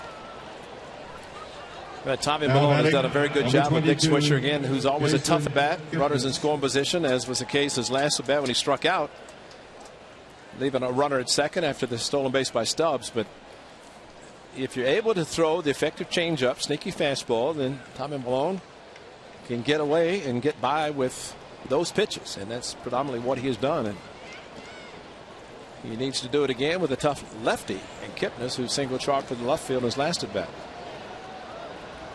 Otero starts to throw with Malone sitting at 91 pitches.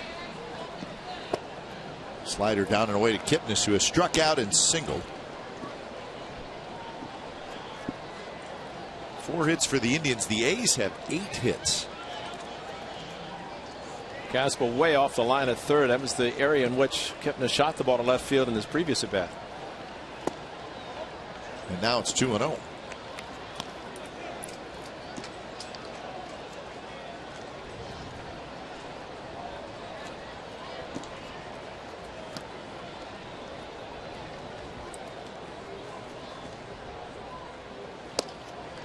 Kipnis was taken all the way, and it's in for a strike.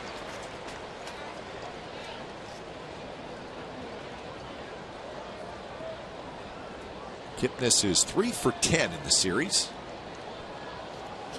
He's knocked in a couple of runs. And he loops that one to left field, and that's a base hit, and it's a 3-2 game as Stubbs trots home. So Kipnis just, it's like he was thinking, I'm going to go to left field the whole way, and he just dropped it in. So a 2-out hit. Well, he took the 2-0. This one again elevated, as was the 2-0. And you're right. Number 41. And allows him to wait back a long time. Driven a lot of runs for the Indians. And remember, in Cleveland in that series, he was hitting home runs out to left center. So he does have a tendency to wait back. Caswell hoping the error would not cost the A's, but unfortunately does give them the unearned run. So Carlos Santana steps in. He's the DH and the cleanup hitter.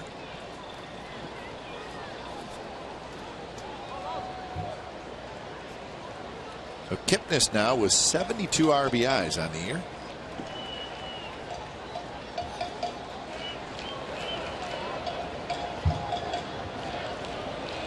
And he runs, and he got a good jump throw to second base. Got in time, and Kipnis has a steal. So that's the second steal in the game for the Indians.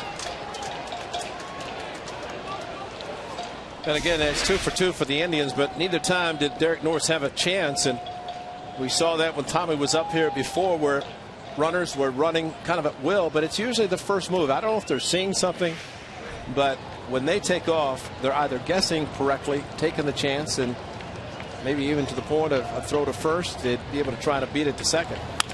Line drive, base hit left field, down the line, and this game's going to be tied. Santana's going to hustle for second, and he's got an RBI double, so back-to-back 2-out RBI hits for the Indians, and we are all tied at 3. And that time the changeup was left up enough that Santana could handle it, and the unfortunate error that opened the inning, and looks like Tommy Malone is going to be finished after 4 2/3.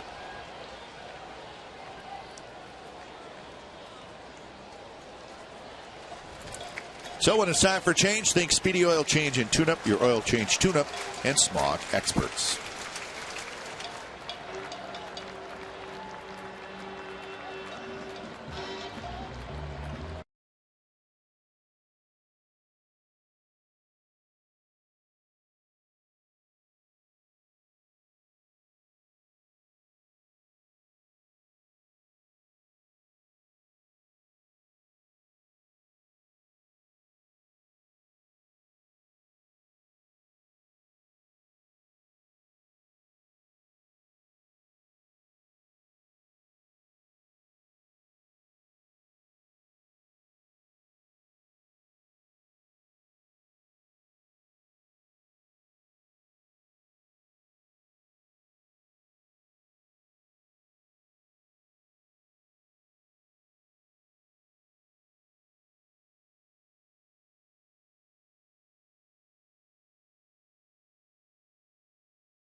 California, 7 p.m. The San Jose Earthquakes take on Sporting KC. It's going to be live from Buckshaw Stadium. Complete Earthquakes coverage every night on Sportsnet Central and CSNCalifornia.com. So Earthquakes soccer tonight right here on Comcast Sportsnet California. So Tommy Malone, 4 2/3 innings. The air hurt him in this inning. So Dan Otero takes over to face Rayburn with Santana at second base. Well, the one earned run would be it. And after what happened with the one out, opened the inning. Swisher, of course, at check swing, looked like the A's are going to get away with the mistake. But Kipnis is tough, Santana is tough. And they both have proven it in this inning. Actually, the last 2 at bats for them. Total of 4 hits for both Kipnis and Santana. Otero pitched on Friday night. Pitched an inning with a strikeout. He's done a nice job for the A's this year.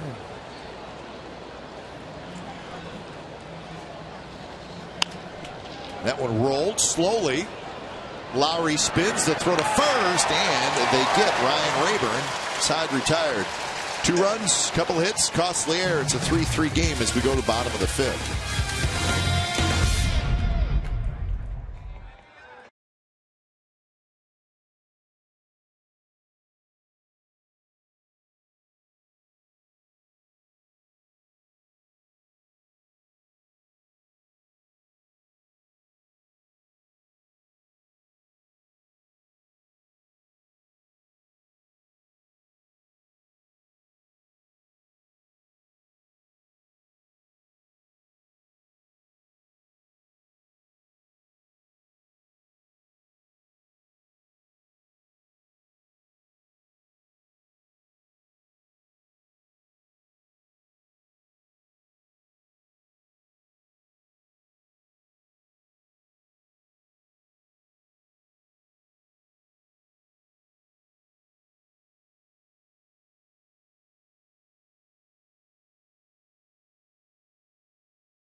We got in-depth sports news for the great Bay Area fans. It's Sportsnet Central. It's brought to you by AT&T Uverse, and it's coming up this evening at 6 p.m., and it's on Comcast Sportsnet Bay Area.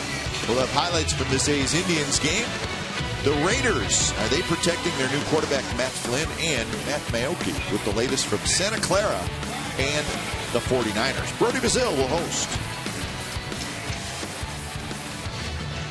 New game. It's 3-3 bottom of the 5th inning. Scott Kazmir has new life.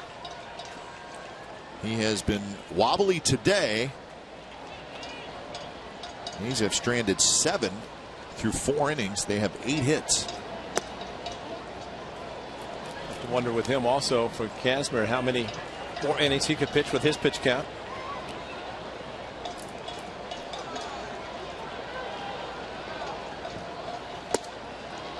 Fastball inside corner for strike. The crowd this afternoon is 21,114.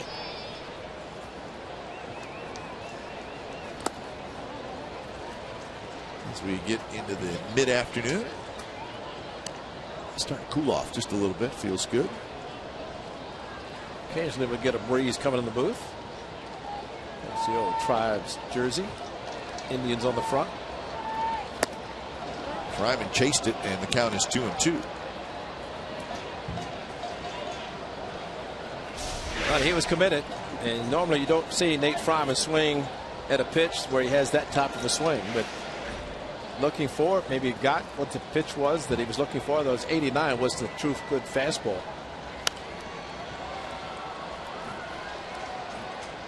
Count remains 2-2.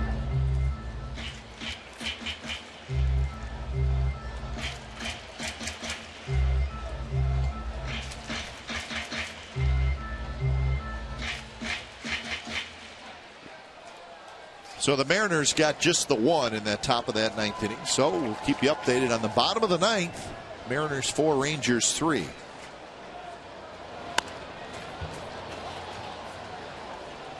Why do you get the feeling that the Rangers will make it interesting?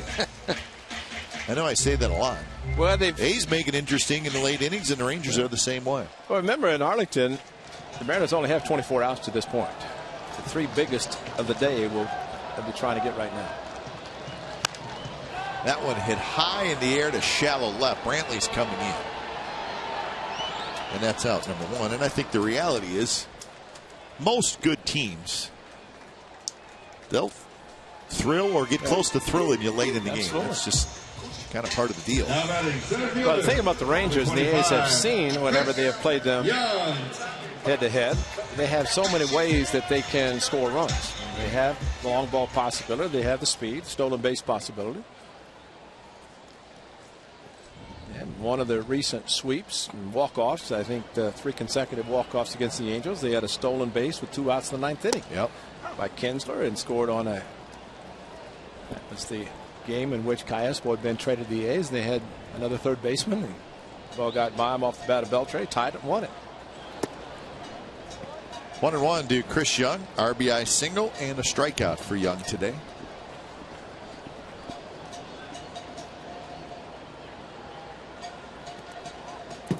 Gomes tried to block it, couldn't do it, and it goes to the backstop. You know, that brings up a point that normally closers don't have good moves, and it's not surprising at times when certain clubs run on a closer. It's probably more surprising when they don't run. They get a runner on base because closers usually come in and try to get 3 outs, don't think about a runner when they get on base. Dennis Eckersley probably had the worst, and he knows it. As a starter, as a closer, and as a closer, hardly anybody got on base, but when they did, there was the possibility they would run. Especially with Tom Kelly managing against the A's. He got somebody on. He would take the chance. Cito Gaston managing for the Blue Jays.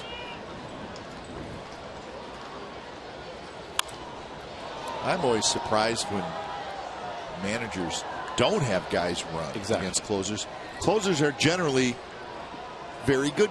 They're good pitchers. Right. So how difficult is it to get 3 hits in 1 inning off a good pitcher? Yeah. It's very hard to do.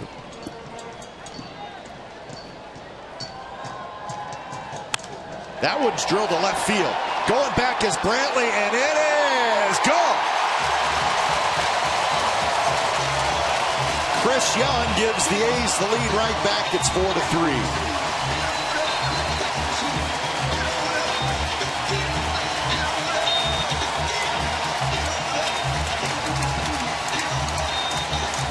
See, Chris, what happens in daytime baseball? The travel is a little better. Line drive just got up over the out-of-town scoreboard. But he got a 92-mile-an-hour fastball from the lefty, and nice going Chris Young. What a great shot from the A's center fielder. Reddick goes after the first pitch, pops it up into the sunshine. Cabrera stays with it. He's got it.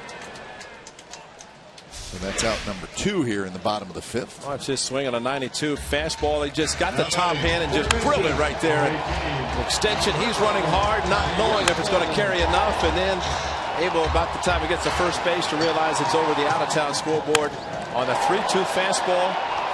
And Chris Young just hit the respect Oakland baseball. So home run number 11 for Chris Young. A couple of RBIs today. The impressive thing about Chris Young, the first inning when he hit the 95-mile-an-hour fastball to right field. Then he gets a 3-mile-an-hour lesser fastball at 92 and drills it to left field for the home run. So good day all around for Chris Young. And that one's ripped to left field. Brantley's going back on this one, and that baby's gone. Callaspo homers. 5-3 A's lead.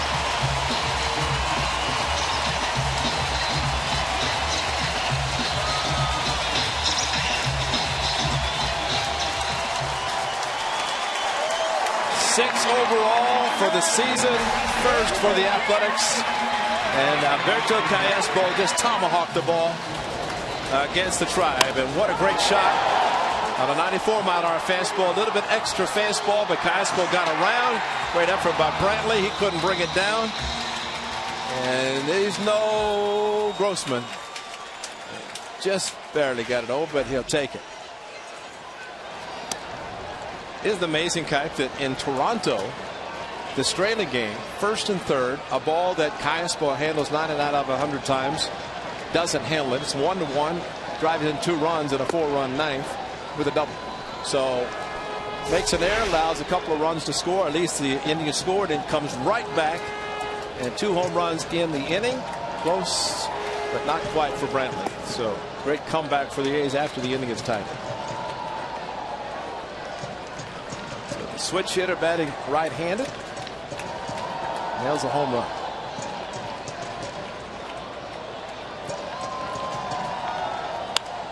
Sogard lofts one to shallow center. Stubbs is there, side retired.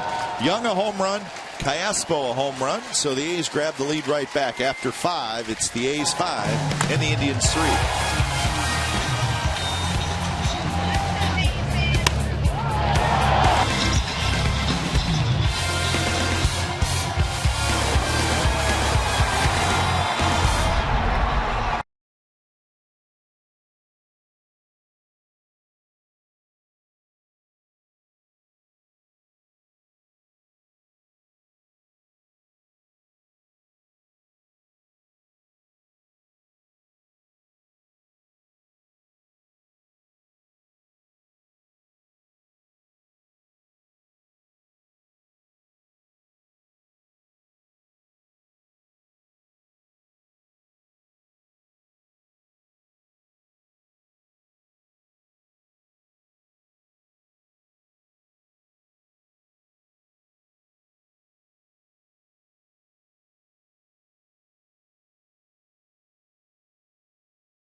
practice. Fans, even if you aren't an A's season ticket holder, you can still get 2013 postseason rights. Just place a deposit on a 2014 A's ticket plan and secure your place in line for the 2013 playoff tickets. For more information, call 510-638-GO-A's or go to oaklandathletics.com/deposit. Steve Finelli, the crew waiting right now. Call them. They like to get busy. Cabrera to lead it off, followed by Brantley and Gomes against Dan Otero. So the Mariners win it 4-3, and that was an entertaining game. Watching some of it off and on, it was back and forth, lots of runners on base, missed opportunities, but so the Mariners take 2 out of 3 from the Rangers. So right now the A's 1 back. So Seattle has to feel pretty good about taking 2 out of 3 in Arlington, and that means they'll feel pretty good coming into the Coliseum tomorrow night. And they have played the A's tough this year. They're 8-5 against the Athletics. So toughest opponent for the A's in the Western Division. You're right. So that will not be an easy series for the Athletics. Medina got the win. Nathan took the loss. Darvish pitched well, but no decision. So 4-3 is your final. Really, after winning the opener on Friday behind Iwakuma starting, then King Felix pitched last night. And I mean, every time he takes the mound, there's always the possibility, not just a win, but even a perfect game, which he threw last year. But he could not do the job. He's so happy with the 2 home runs in the last inning. He's going double-fisted with the cotton candy. One for each home. One for Castro, one for Chris Young. It's like the left hand, the pinks get the most. That one is hooked down the right field line. Reddick is able to cut it off, and he does a nice job of getting it back in. So Cabrera has a leadoff single here in the 6th inning. Well, join us tomorrow when indeed the Mariners come calling at the Coliseum. First of 3. Jared Parker, Aaron Harang are the scheduled starters. Our coverage begins at 6:30 with A's pregame live. They complete A's coverage every night on Sportsnet Central and CSNCalifornia.com. So Harang and Parker tomorrow night. Then Tuesday, Saunders and Gray. Wednesday, radio only for the series finale. That'll be a day game. Iwakuma, the A's do get him. Otero picks it up. Slips a little bit, but gets the out at first base. That was Michael Brantley, who obviously buttoned for a hit. Still may give him a sacrifice. Sacrifice? Yeah, you're down 2 runs, and I don't think you're right, Kipe. He's bunting for a base hit. He does get a sacrifice, but coincidentally, it was Cabrera also bunting. And bunted attempted twice, and 4 he singled. Just thinking about Josh Reddick doing a great job, although now the runner Cabrera's at second, but Reddick cutting off the ball, keeping the double play in order, especially with the sinker ball pitcher. And for some reason, Brantley was bunting for a base hit. An excellent play by Otero to get to the ball. So here's Gomes, runner at second, 1 out. Gomes, good swing, fouls it straight back. Gomes struck out with the bases loaded in the 4th inning. That was a big inning. The Indians had runners at first and second and nobody out. And then they had the bases loaded with 2 outs and could not get a run home.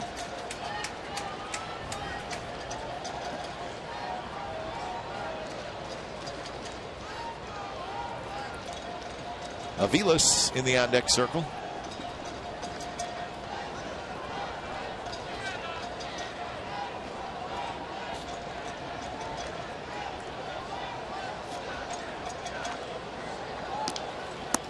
Not close with a slider. And Josh Reddick cut off the ball in this inning, but last night, spectacular. Stubbs trying to go to third base perfectly, thrown right on the bag, with Josh Donaldson making the play at third. Talking to Josh about last night when we pointed out that one swing looked like something happened. He said it did tweak his hamstring a little bit, but nothing serious. And probably from a skipper standpoint, maybe just give it a little bit of time to rest. Sean Doolittle quickly getting loose.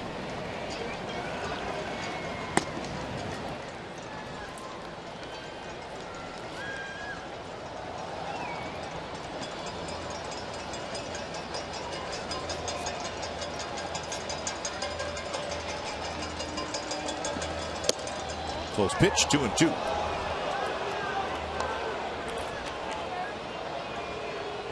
Straighten out a fastball, not the two-seam great sinker that he throws, and try to get the strike in the upper part of the zone. Didn't get the call from Mike DeMuro.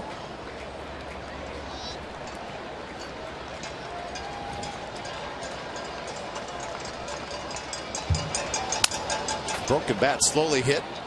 Lowry charges, scoops, throws, and they get Gomes. 2 outs. That's when you can appreciate a catcher hit that one, because anybody else might have had a chance to beat it out, but well, got it in the hands of Gomes, and he's chugging down the line. Those legs have caught too many games, and when that happens, those legs you never get a lot of infield hits. And nice play by Jed Lowry, got him by plenty. And Gomes can just think, if I hadn't caught that much, I might have been able to beat it out. So 2 outs, runner at third, and here's Aviles. Swing and a miss. Big swing by Aviles, pulled off.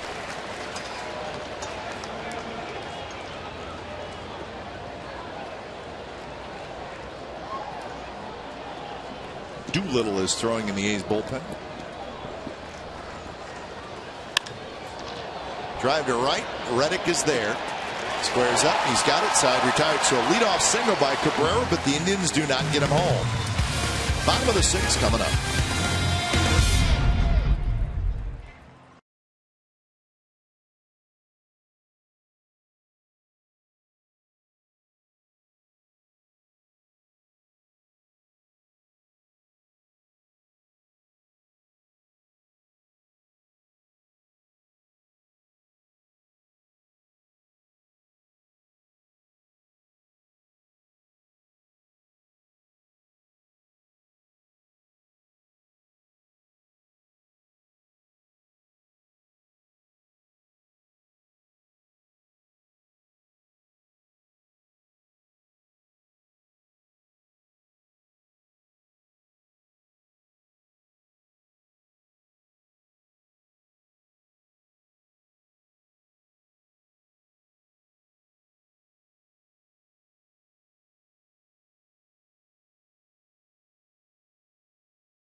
By McDonald's May 8th. Major controversy. Rosales would have been a game-tying home run. Bounces off the railing. After further review, umpires did not see it that way. No, you have to singular that. It's one umpire. And Bob Melvin knows you cannot argue a review, but he knew, because all the time, that it was a home run and how costly it was. And when you have everybody in the park except one guy who thought it was a home run. Even Tom Hamilton next door for the Indians said, well, Chris Perez has blown a save, and the Indians will have to win it in their half of the inning. And then, oh, it's not a home run, it's a double. But, oh, well, it happened, and they just got it wrong. So be it. Just hope they don't have to worry about one game. When it's time for change, think Speedy Oil Change and Tune-Up. Your oil change, tune-up, and smog experts. Cody Allen comes in. We saw him Friday night. He's got a good arm. Lots of strikeouts. Great. Jed Lowry. So the Indians very high on this young man, Cody Allen. Top of the order for the A's. Bottom of the 6th. 10 hits for the A's off of Scott Kazmir, which makes it a good day for the A's in the 5 innings.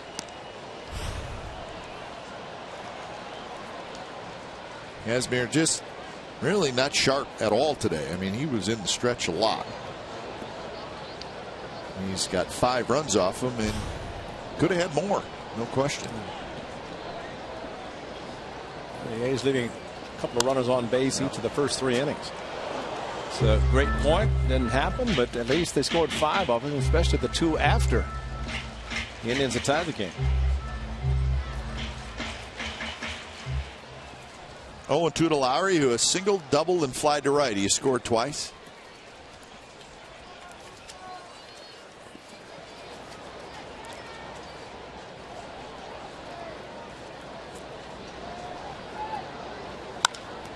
This one playable, but not an easy play. Avila's backpedaling. He's got it. The A's Oktoberfest is on Saturday, September the 21st. Specialty beers will be available to fans 21 and over throughout the Coliseum. 10,000 fans will receive an Oktoberfest Stein courtesy of Sogs. German-themed entertainment will take place throughout the game. Purchase a special field-level ticket package that includes a Brewmaster meet and greet and ceramic stein. Visit OaklandAthletics.com/Oktoberfest. That's OAKTOBERFEST. Oktoberfest.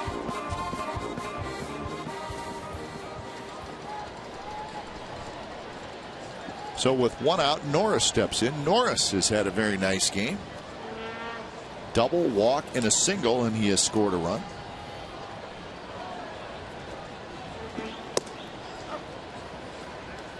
So Derek Norris doing a nice job hitting in the 2-hole today.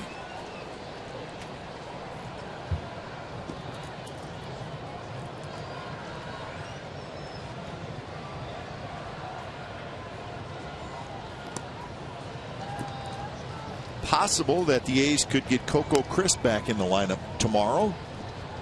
It's a maybe for tomorrow. He is feeling better. The wrist is feeling better, so we'll see.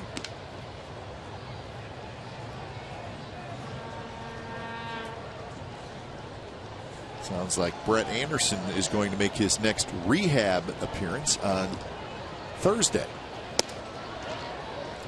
So let's see how close Brett is to coming back, and is he going to come back as a starter or a reliever? It's kind of one of the questions surrounding him. What did he throw last night? 2. Started the game at 2 2/3. 2 1/3? 2 1/3. Something like that. But if he's not pitching till Thursday, that's 5 days. So that would be more of a maybe rotation setup. So we shall see. Swisher waits on that sky-high pop-up. So 2 outs here in the 6th inning. Cody Allen similar to Scott Casper as far as the velocity of his fastball is concerned, mid-90s. And we saw from the left-hander. Now the righty comes in throwing a good fastball, 2 and 4 seam with a good curved slider. Curve and slider kind of in between, but I think we're going to nickname Dan Otero the Bridge. Yeah, you know, he's done a nice job.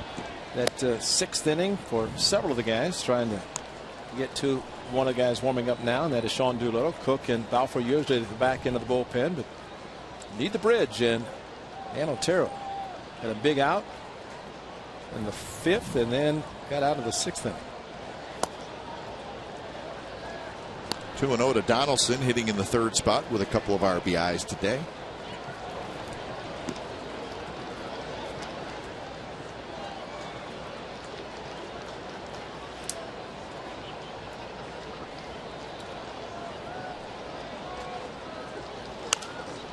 High pop-up. Let the bat go again. Yes, he did. Kipnis has it. Side retired. So Cody Allen comes in out of the Indians bullpen, has a 3-up, 3-down inning, and we're headed to the 7th, 5-3 A's.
5-3 the A's lead, and it's the 7th inning.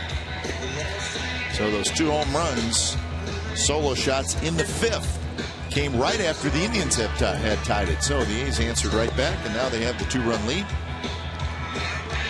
And it's the late innings, so the A's bullpen is set up nicely, just the way Bob Melvin likes it. But before they get to the, and I think we can call them the big 3 in the bullpen now.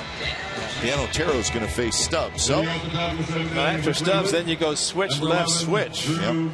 And Doolittle, of course, seems like the A's would want to turn Swisher and Santa about to the bat right hand. That's where they have done today against the lefty Tommy Malone.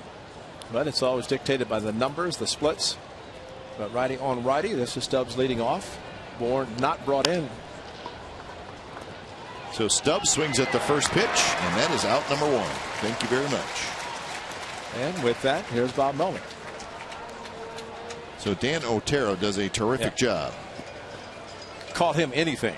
Bridge, Danny Boy. Nice job. Danny Boy. Daniel Otero does a terrific job. When it's time for a change, think Speedy Oil Change and Tune-Up. Your oil change, tune-up, and smog expert. So Doolittle coming in for Otero. The call of the bullpen is brought to you by Advantel.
Brought to you by Xfinity, home of the most live sports, and by Toyota. Do the math and save at your local Toyota dealer. So Sean Doolittle comes in, and he's going to face Swisher and then Kipnis. 1 out here in the 7th inning. So Swisher, his first 3 at-bats against the left-hander Malone, and now he's going to get another at-bat against the left-hander. This time it's Doolittle.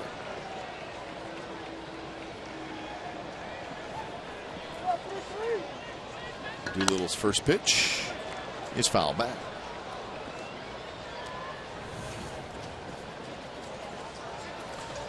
It's not surprising that Nick Swisher went up looking fastball first pitch and got it. And that's Sean Doolittle's reputation is basically he's hard throwing, good fastball mid-90s, but hitters load up, gear up a little bit earlier. So he is throwing that pitch, the changeup a little bit more now. Also the slider.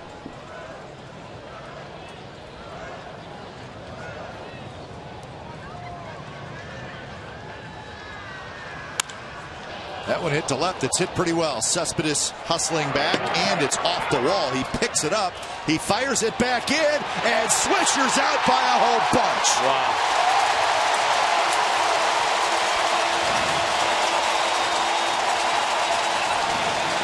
Moore fine defense by the Athletics. And maybe Nick Swisher did not watch him running home to first, but just thinking maybe he hit it well enough to be a home run. But Cespedes, talk about a gun and the accuracy of his arm. Got back, then played it into his glove, and a perfect throw to second base with the ball waiting, and Sogard able to make the play. The amazing thing is how the ball came back, and Cespedes was able to be quick enough to catch the ball in his glove. And that is a horrible feeling when you are a base runner. And Sean Doolittle taking a deep breath and a big thank you to his left fielder. That had some topspin, fortunate to keep it in the park. So Swisher, give him a single, but that's it. And here's Kipnis.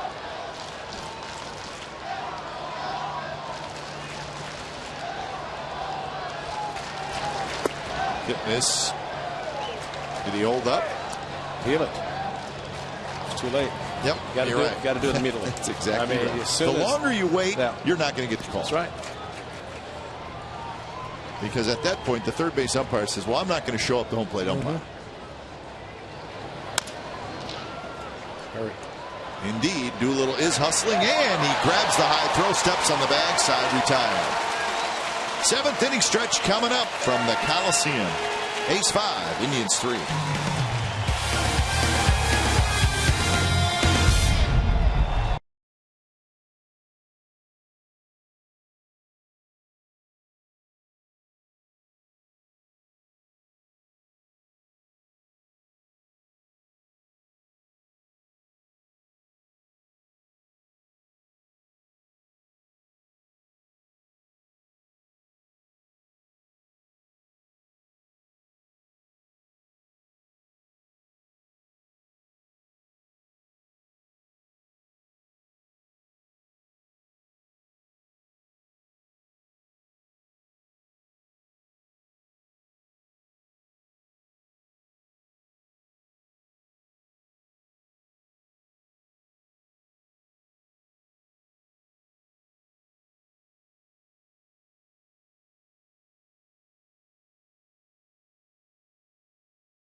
By Cache Creek Casino Resort. Cache Creek's endless summers. Waves of cash every day. Visit cachecreek.com for details.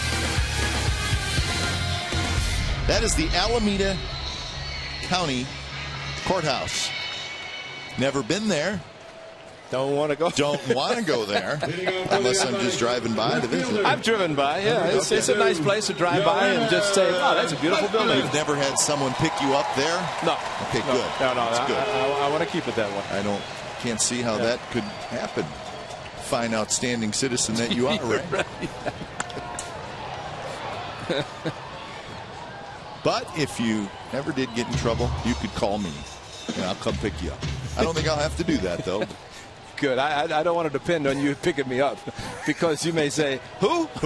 Who? Oh, no. I'd be there as quickly as possible. Cespedes has had a quiet game offensively, but he sparkled defensively in that last inning.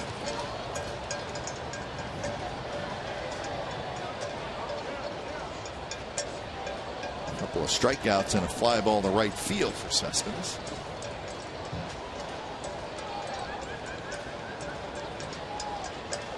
Cody Allen into his second inning of work for the Indians.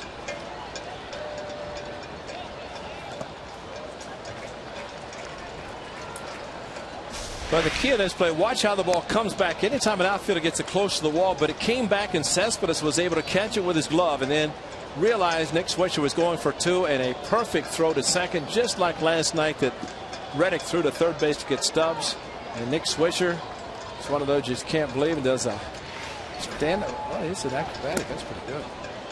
But, well, what a horrible feeling when you get a ball and you think that's an easy double and you're heading to second. Realize an outfielder with a very strong arm just picked the ball up, and you're hoping for the throw to be offline, but Nick Swisher was nailed at second. Great throw by Cespedes. And he did a lot of things right. Yes, he did.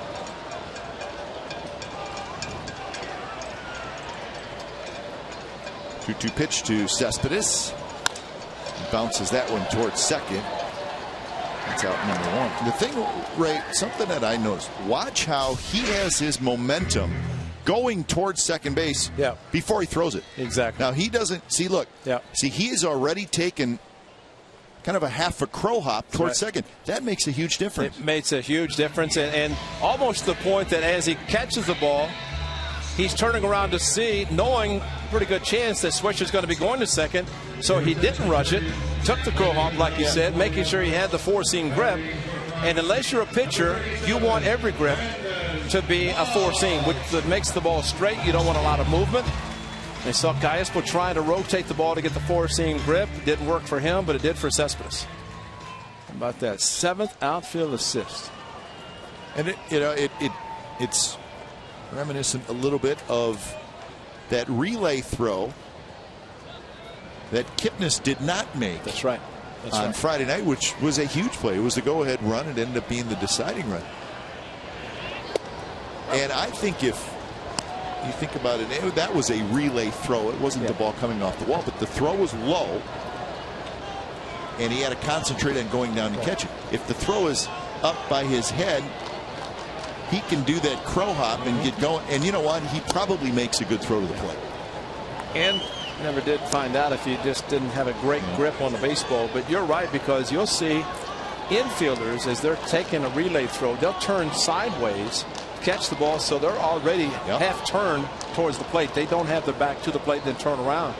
Cespedes, and he's blessed with a very strong arm. Just the accuracy and making sure he doesn't rush his throw. And that time, everything was perfect, and a huge play for the A's to keep a double and a runner in scoring position from being there. 2-1 to the pinch hitter Moss, hitting for Fryman, and now 3-1.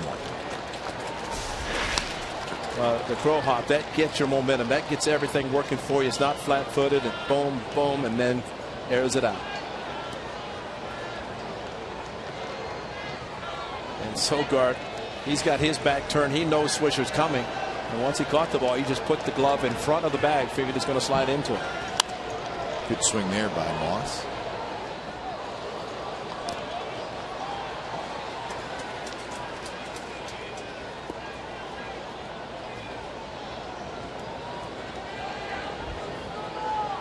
So Moss on the year hitting .238 with 18 home runs.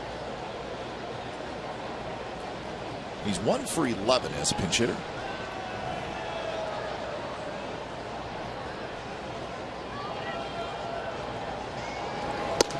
Two pitch, just a bit high, and it's a 1-out walk.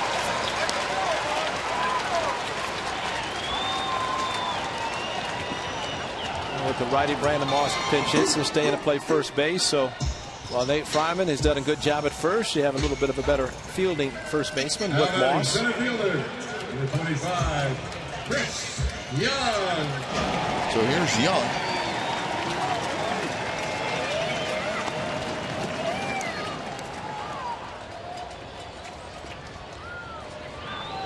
Young has had an RBI single and a solo home run. So ball game for Chris Young. Cook has been warming up in the A's bullpen. He's been down there a while.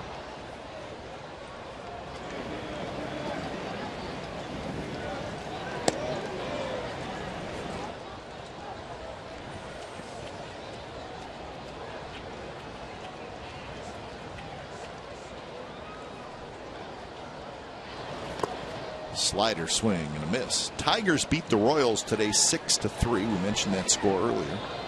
Cabrera hit his 40th home run.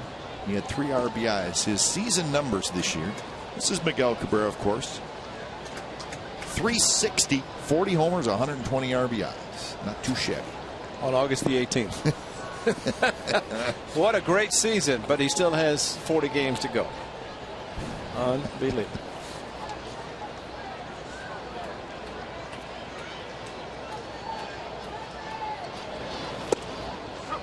Strike in the inside corner, and I think his numbers are better this year than they were last year, and he won the Triple Crown. Yeah, I was talking to Terry Francona, and he was talking about, of course, playing the Tigers, and you know, you mentioned some of the things about the Tigers. He said, but one thing about Cabrera, he said, is he healthy? And he said, well, there are times you watch him, and he said he can swing the bat, which he's obviously doing, but it seems like there are times that, and he thinks Jim Leyland's told him, unless you hit a ball that you know you have a hit, don't run. Sure. Don't take a chance hurting yourself. But you get the competitiveness of a player, he's going to do it. But that's how much Jim Leyland, and rightfully so, and Dave Dombrowski and the entire Tigers organization want the big man that needs to be able to swing the bat. And you know what? If you're the Tigers and you get a big enough lead, you can get him back to that's right, close to full health, because he is a bit banged up. Yeah. Not to be outdone, though, in that story, Max Scherzer got the win. He went 8 innings, gave up 2 earned runs, and he is now 18-1 with a 2.82 ERA. So that's quite a story as well for the Tigers. I think whatever you do for the Tigers, though, it's probably going to be overshadowed by Cabrera. So Detroit now 73-51, and they continue to have the best record in the American League.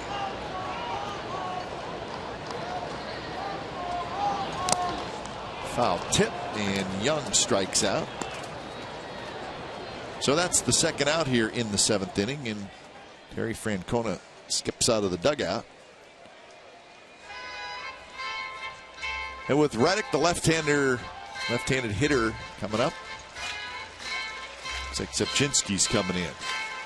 So an inning and 2/3 for Cody Allen. When it's time for a change, think Speedy Oil Change and Tune-Up. Your oil change, tune-up, and smog experts.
In athletics and may not be reproduced or retransmitted in any form, and the accounts and descriptions of this game may not be disseminated without the express written consent of Athletics Investment Group, LLC.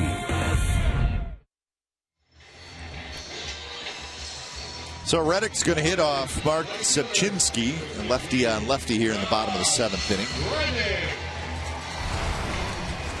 That's the numbers for Sepchinski. Started the season with the Cardinals. So the Blue Jays before that, the Blue Jays actually acquired him. The Cody Rasmus deal, I think it was years ago. He was a big part of the Cardinals bullpen when they got him in 2011. The bullpen was really good, and he was terrific. Absolutely.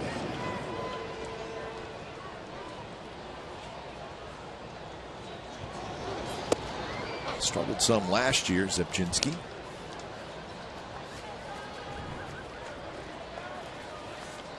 One for 3 this afternoon for Josh Reddick.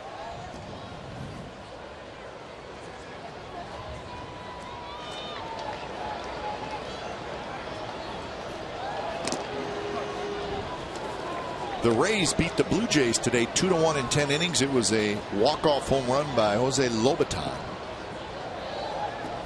Lobaton had a walk-off hit on Friday. So a big weekend for Lobaton.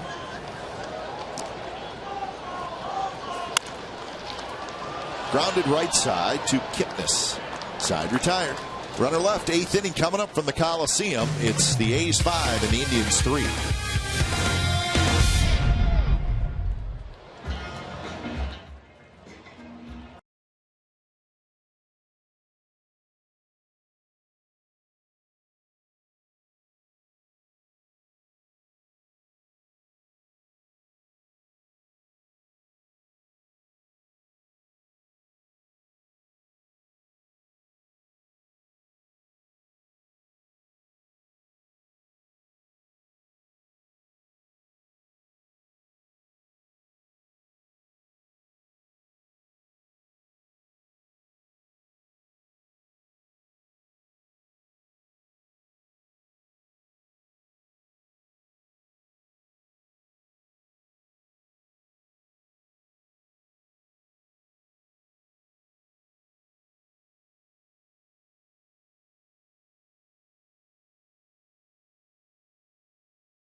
On Sunday, September 1st, the A's will celebrate their 15th annual Breast Cancer Awareness Day. It's presented in part by Bay Area News Group, Comerica Bank, Nelson Staffing, and Ross Dress for Less. Since 1999, the A's have donated more than $1.25 million to breast cancer awareness, education, and research. To join the fight, purchase a special $26 ticket, and $5 will go directly to the American Cancer Society. For more information and to purchase special tickets, go to oaklandathletics.com/survivor. That's Sunday, September 1st. Number 41, Carlos Santana. Top of the 8th inning, A's hanging on to a 5-3 lead, trying to win the series and pick up a game on the Rangers, who lost today 4-3 to the Seattle Mariners. When it's time for change, think Speedy Oil Change and Tune-Up, your oil change, tune-up, and smog experts. See Cook in, and also Moss coming in and actually staying in the game after pinch hitting. Moss at first base.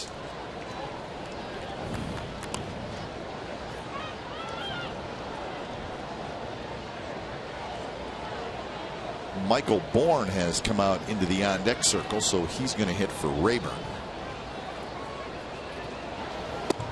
There's a strike.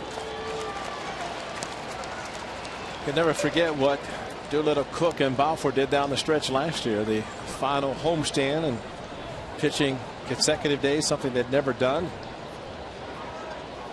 Might be doing it again this year. Who knows? But we figured that things are going to keep going right down to the wire. Season does not end the 1st of October this year as it did last year, but the whole bullpen did an outstanding job, and especially 3 guys that never pitched consecutive days as they did down the stretch, and they just kept doing the job. Fouled right at the plate to even the count at 2-2. I'm sure Bob Melvin would love to have it be a little bit easier this year, but you're right, it probably won't be. It'd be tough to match the drama of last year, certainly. Doesn't mean it won't be exciting.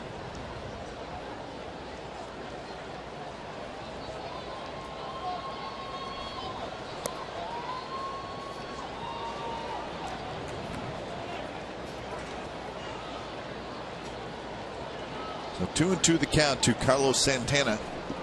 Single and a double for Santana. He knocked in a run in the 5th inning. So 3-2 the count.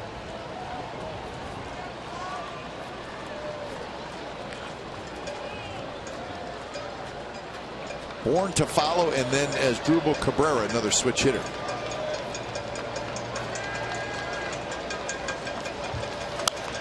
Foul back.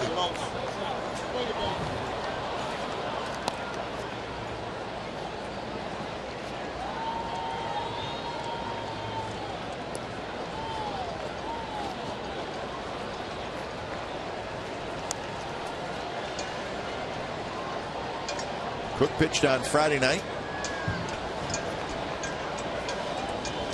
Gave up a hit, gave up a walk, but worked his way out of the jam, and he gets the strikeout of Carlos Santana. A pitch that Santana never thought was coming. Ryan Cook throws mid-90s, has a sharp slider, but the changeup, watch this pitch, just float in and sink out of the strike zone.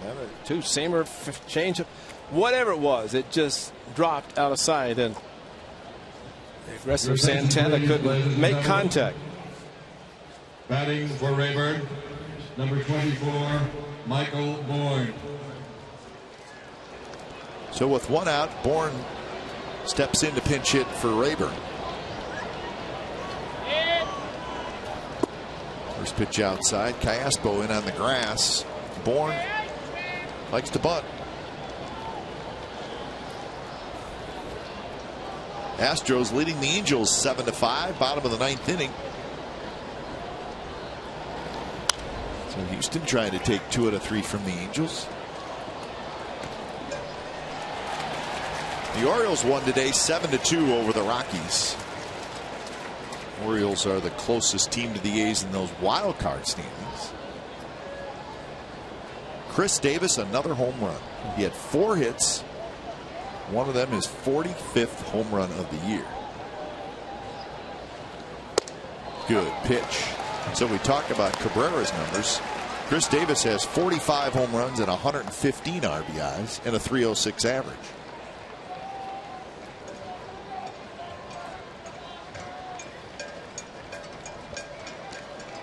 1-2 to Bourne. You know, one time you had 45 home runs on August the 18th. There'd be a lot of talk about 60, 61, Babe Ruth, Roger Maris. And now it's 70 and 73, yeah. Which is a whole bunch.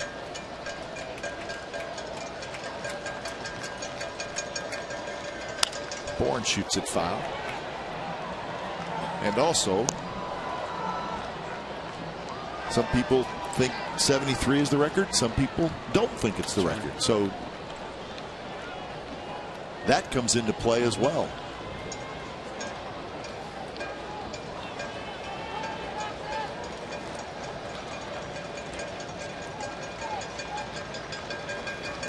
Swing and a miss. Struck him out. Cook strikes out the first 2 hitters he faces here in the top of the 8th inning. Well, the closer mentality pitch in the 8th inning. 96-mile-an-hour fastball tailing away from the left-hander, and when you are throwing that kind of velocity, it makes it very hard for a hitter just to make contact, stay alive, and Michael Bourne just could not catch up with a good hitter. But you mentioned that closer mentality. Of course, last year, as the A's closer, was an all-star, but then Grant Balfour retook over the closer role, and he stands there right now. In essence, the A's have 3 closers, if not more.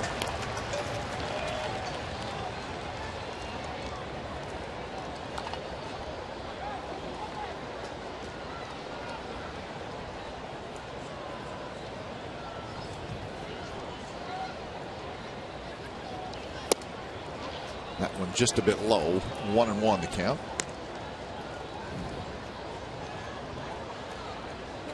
Otero won an inning in 2/3. Doolittle 2/3 of an inning.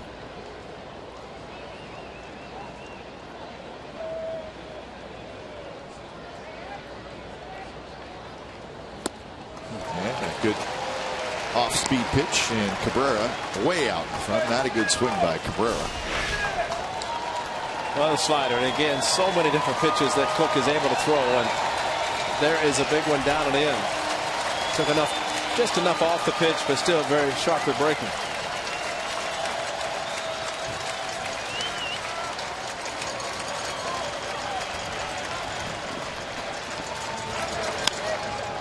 That one flipped to left field, and that's going to be a base hit for Asdrubal Cabrera, so he's 2 for 4.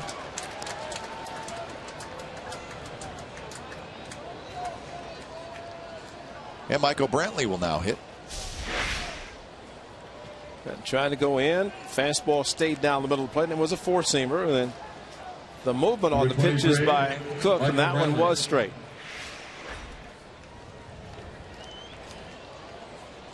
Brantley has hit a fly ball to right. He's walked and has a sacrifice bunt. So 0 for 1.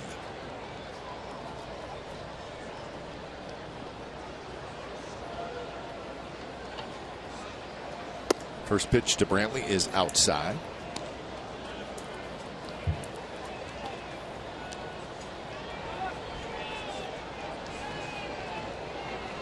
Yankees and the Red Sox are the national game tonight at Fenway Park.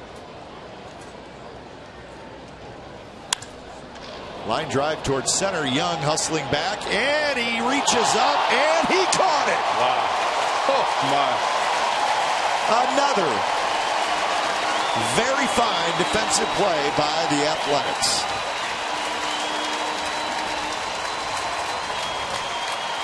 Sunshine and all, he made it.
Here's our game summary brought to you by your local Toyota dealers.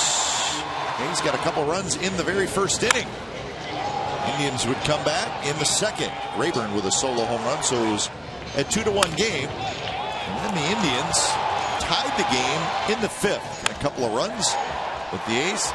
Bottom of the fifth, answered right back. Solo home run by Young made it 4-3. 2 batters later, Alberto Callaspo, a solo home run, made it 5-3. That was in the bottom of the fifth, and that's where it stands right now. 3-9-0 for the Indians, 5-10-1 for the Athletics. Starting pitchers, either went deep into this game. Kazmir just 5, Malone 4 2/3. With Chris Young, a couple of big hits and a terrific play to end the top of the 8th.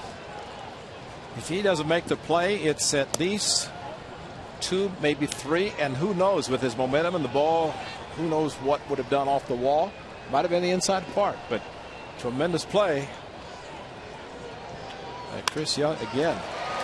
Cayaspo, a line shot to left field, and that's a base hit.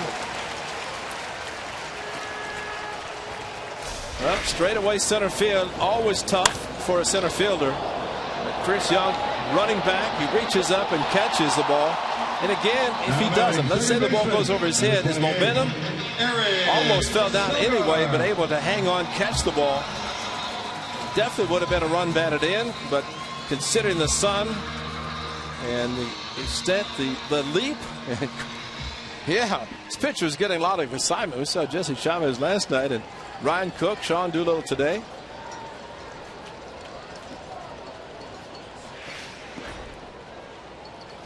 Sogard to bunt, bunts toward first. Swisher charges, and he thought about second. He did a nice job really busting it in, and he glanced at second but decided to get the sure out. So Sogard with a sacrifice bunt. And Terry Francona coming out again. Second in the bullpen, but Eric Sogard again laying down a perfect bunt. He's trying to get another run.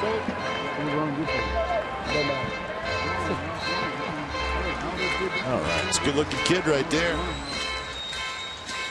And I bet Eric Sogard is his favorite player for obvious reasons. Pitching change. When it's time for change, think Speedy Oil Change and Tune-Up. Your oil change tune-up and smog experts.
Up an insurance run here in the bottom of the 8th inning. They sacrificed Cayaspo to second, so now the matchup will be Brian Shaw out of the bullpen, and he will face the leadoff man Jed Lowry. Shaw pitched in last night's game. Talked a lot about his natural cut fastball. Tough pitch to hit. Yeah, mid-90s with cutting action is tough. There it is for a nice strike. So the A's with the sacrifice, a couple of opportunities to try to score. Jack Narsty on deck circle. Rich Hill may be getting loose in the event the A's go to a left-handed pinch hitter. But the A's with the lead probably will not happen. So it'd be Lowry. And then Norris as Grant Balfour with Darren Bush gets loose. Bush telling him who he's going to be facing in the 9th inning. Lowry way out in front, hooks it foul. Well, Jed Lowry has about 14 3-hit games, something like that. He got hits in his first 2 at bats and 0 for 2 in his last 2. So another opportunity to try to get his 3rd hit of the game. And if he does, they should be able to get another run.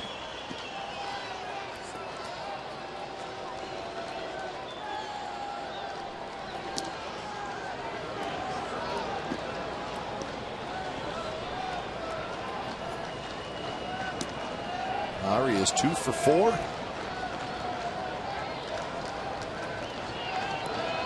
He's with 11 hits in the game.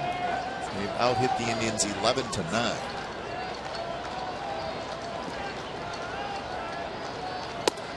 Fastball stays high.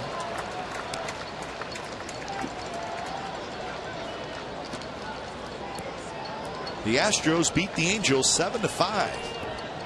Matt Dominguez hit a home run, 4 hits. The Astros take 2 out of 3 in Anaheim. And the Angels can't wait till next year to see if they're much better against the Astros, because this year it's been a horrible run. Lack of success against the Astros. Of course, the A's saw the Astros how much better they were playing when they were just in town.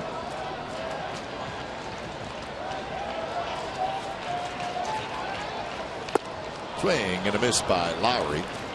So that's out number 2, and we up to Norris to get Callaspo home for that insurance run.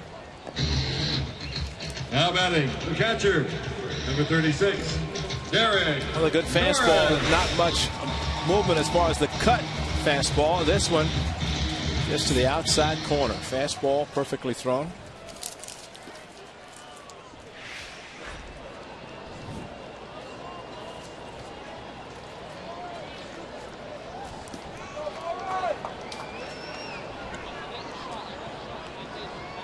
Double, walk, single, and a pop out for Norris today.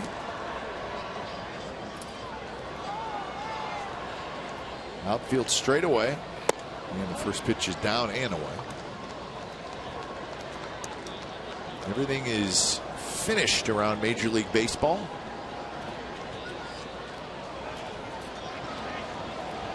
Last game going on was the Padres and the Mets. Padres won on a walk-off.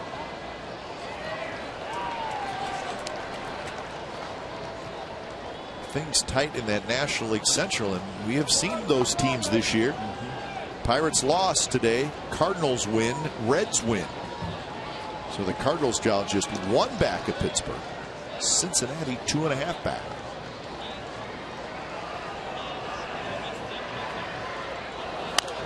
High pop-up foul.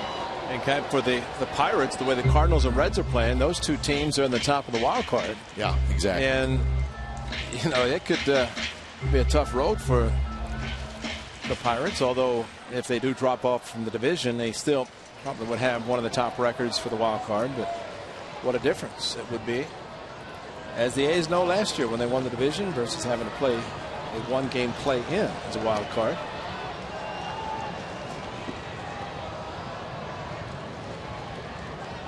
There's been a lot of talk last month when you start see the teams that are in it. Pennant race is kind of clarifying. A lot of talk about avoiding the wild card game. Right. And how much more important it is now to win your division. Swing and a miss. Yeah, to think at one time the actual wild card was great, because the A's, when the you were the same as a division winner. That's right, because Seattle won 116 games. The A's won over 100, missed the division by 15, but won the wild card. And so, yeah, it made a big difference then. But now with the extra wild card, yeah, I mean, it becomes wild. Yes, it does. 1 game, possibly in another team's ballpark. Exactly. And some people like it, some people don't. I do like the fact that it has made winning the division significantly more important. I think that's important. That's the way it should be. So you may have a real good season, but you may be playing a wild card game on the road. And you don't know with the pitching alignment how the team that you're going to be facing. Because right now Tampa Bay with outstanding starting rotation. And you're going to get a good pitcher. It depends who it is. But the A's also could carry. It's really the hottest team going into the stretch, down the stretch, and to the final weekend of the season.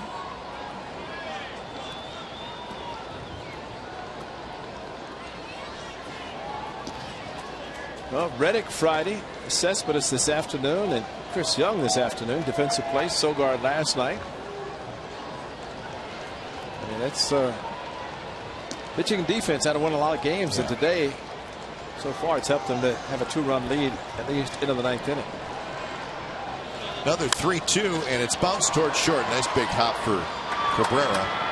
And the ball goes under Swisher's glove, and Cayaspo scores. How about that?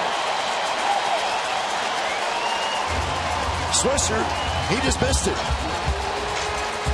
The amazing thing, I was watching Derek Norris, concerned about the back spasms. He hit the ground ball, hit it hard, but he had to trot to first base. He couldn't really push it. So this was nothing about a runner running hard. It's simply about a lot of time. And you're right, it was just missed. And with the foul territory, Derek Norris, although not able to run real fast, but I mean, that's just a clank. He just flat out missed it because it wasn't a low throw. Had some downward action on it, but a ball that is caught, I will say, 999 times out of 1,000. Not 9 out of 10. I mean, it just is a play that, well, for one thing, you could look at and talk about catchers who try to catch the ball, turning the glove the wrong way. If you turn it up, if Nick Swisher had just turned his first baseman mitt with the palm up, the ball floats right into his glove. But it kept sinking with Cabrera's throw. And that's a big unearned run the A's just scored, making it a 3-run game.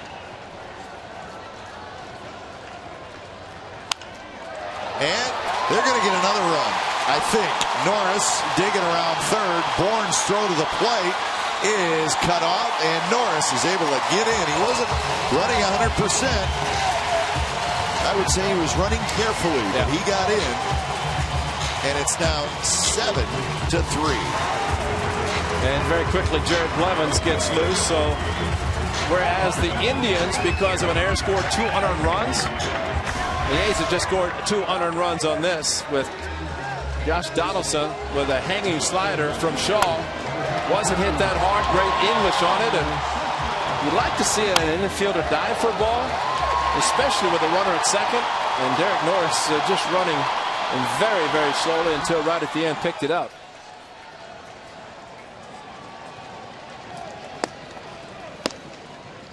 So here's Cespedes, and he waves at a pitch, and the count is 0-1. So that error by Swisher, that was the first error the Indians have committed in this series.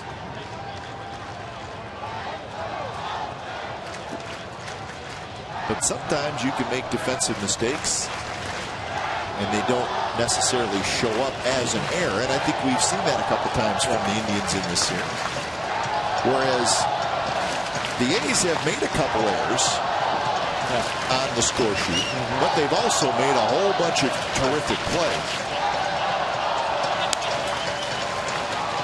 Shallow right field, Stubbs coming in, still coming in, makes the catch, side retired. Couple of unearned runs, the A's will take it. So we're going to the 9th inning. It's the A's 7 and the Indians 3.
presented by Chevron is set for Saturday, August 31st after the A's play the Tampa Bay Rays at Old Cove Coliseum. Take the family and enjoy the show from the outfield grass. As always, on-field capacity is limited. Purchase a special field-level ticket package for the game, which includes a co-branded Green Day and Oakland A's cap. For tickets and information, log on to oaklandathletics.com/Green Day. Time now for the AT&T U-verse Rewind. We have talked about defense in this series, and what a great play by Yoenis Cespedes. As Swisher hit a ball hard off the wall. Perfect throw to second by Cespedes, and nails Nick Swisher trying to go for two. Cespedes, an extremely long throw, accurate, right on the money, and he nails Swisher. And maybe Nick was thinking about that when he made an error. That's Denny, man, because that's something that No, Ron Washington said really the best first baseman for the A's during that period of time was Nick Swisher. Yep. And we know he can play around first base, but today a costly error at least adds 2 runs for the A's. So Balfour comes in.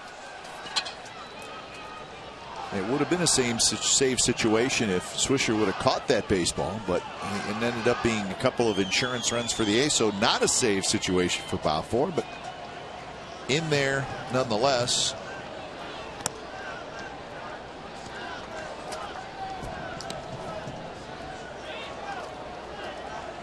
Yan Gomes, Mike Aviles, and Drew Stubbs are the 3 scheduled hitters for the Indians.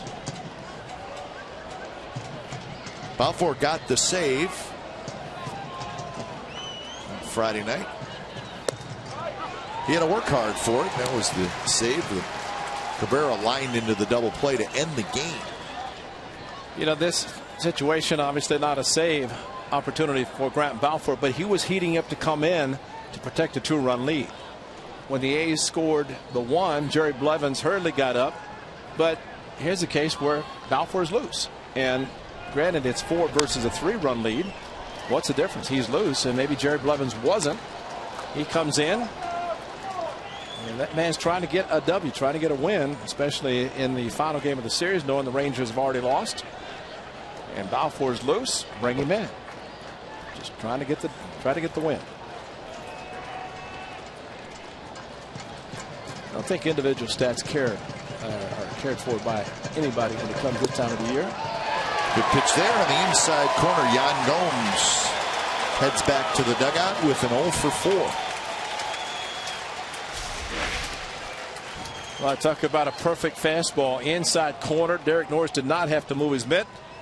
Now batting, number 4, Mike DeMuro, Mike Aviles.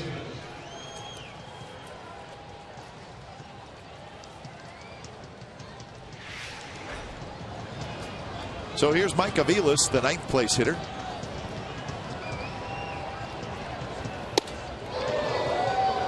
The Mariners in town tomorrow night. Mariners probably on their way to the airport in Arlington, ready to fly into the Bay Area. We wish Eric Wedge, the manager, who is still he's out, right? Up in Seattle. Robbie Thompson, the interim manager, bench coach for Eric Wedge, and so he will be running the show. And there's anticipation that maybe Eric will be back with the Mariners when the Mariners return home. Let's hope that is the case. It's been a while. Many stroke that Eric Wedge had. It's a nice catcher. He takes the bat, pops it up for the hitter to just grab it with the left hand, come back. Never did that. That never had the type of bat that was a cup to out in that you could do that. So you kind of screw it in the ground where it stays. Yeah. You have the rounded top. It doesn't work.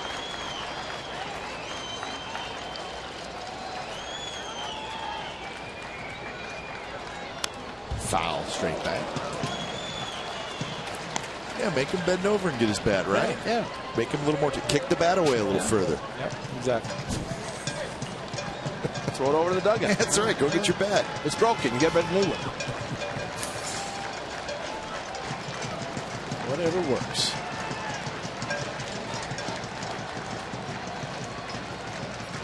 Maybe Sandy Alomar Jr. should have done that in 1997 down in Florida.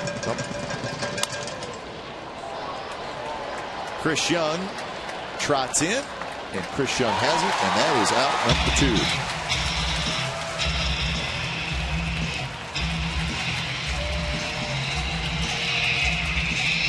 There he is. The Indians a strike away from one of the World Series in '97.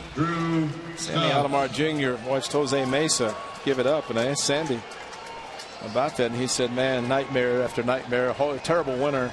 And he said people and friends will call him and say, hey, it's on MLB again, they're showing that game. And he says, when you tell me that's a different result, I'll watch it. Yeah. But guess what? This result is the same. I mean, I got to believe anytime you lose a World Series, it stinks. If you're close to winning it and you lose it, it stinks. If you lose like they did now, I mean, I got to believe if you're a player on that team, you think about it all the time. Ask Omar Vizquel. Yeah. Never won a World Series. Right. I mean, 1948 was the last time the Tribe won. But if you're a player who never won one with any team, and you were that close. Close again in '07. Yeah. Red Sox beat them, but a bit of a different situation then. But a lot of numbers there. Cubs, of course, 104 years and counting. Indians at 64. And those other teams have never won. The Rangers, within an out twice.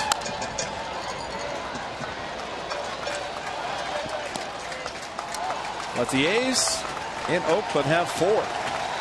That's remarkable in itself. So 1-2 the count. Balfour trying to wrap it up.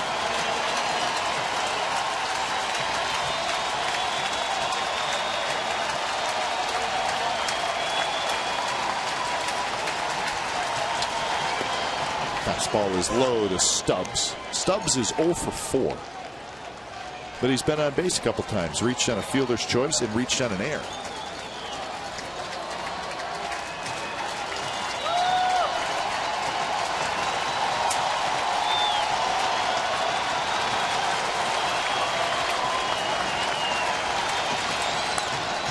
Another foul ball by Stubbs. Going to be Parker and Aaron Harang tomorrow night. Game 1 of that series against the Mariners. Our coverage begins at 6:30 with A's pregame live.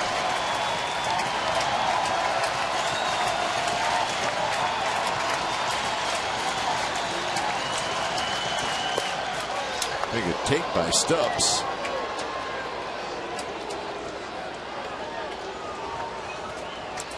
Ball goes. They'll head to Anaheim.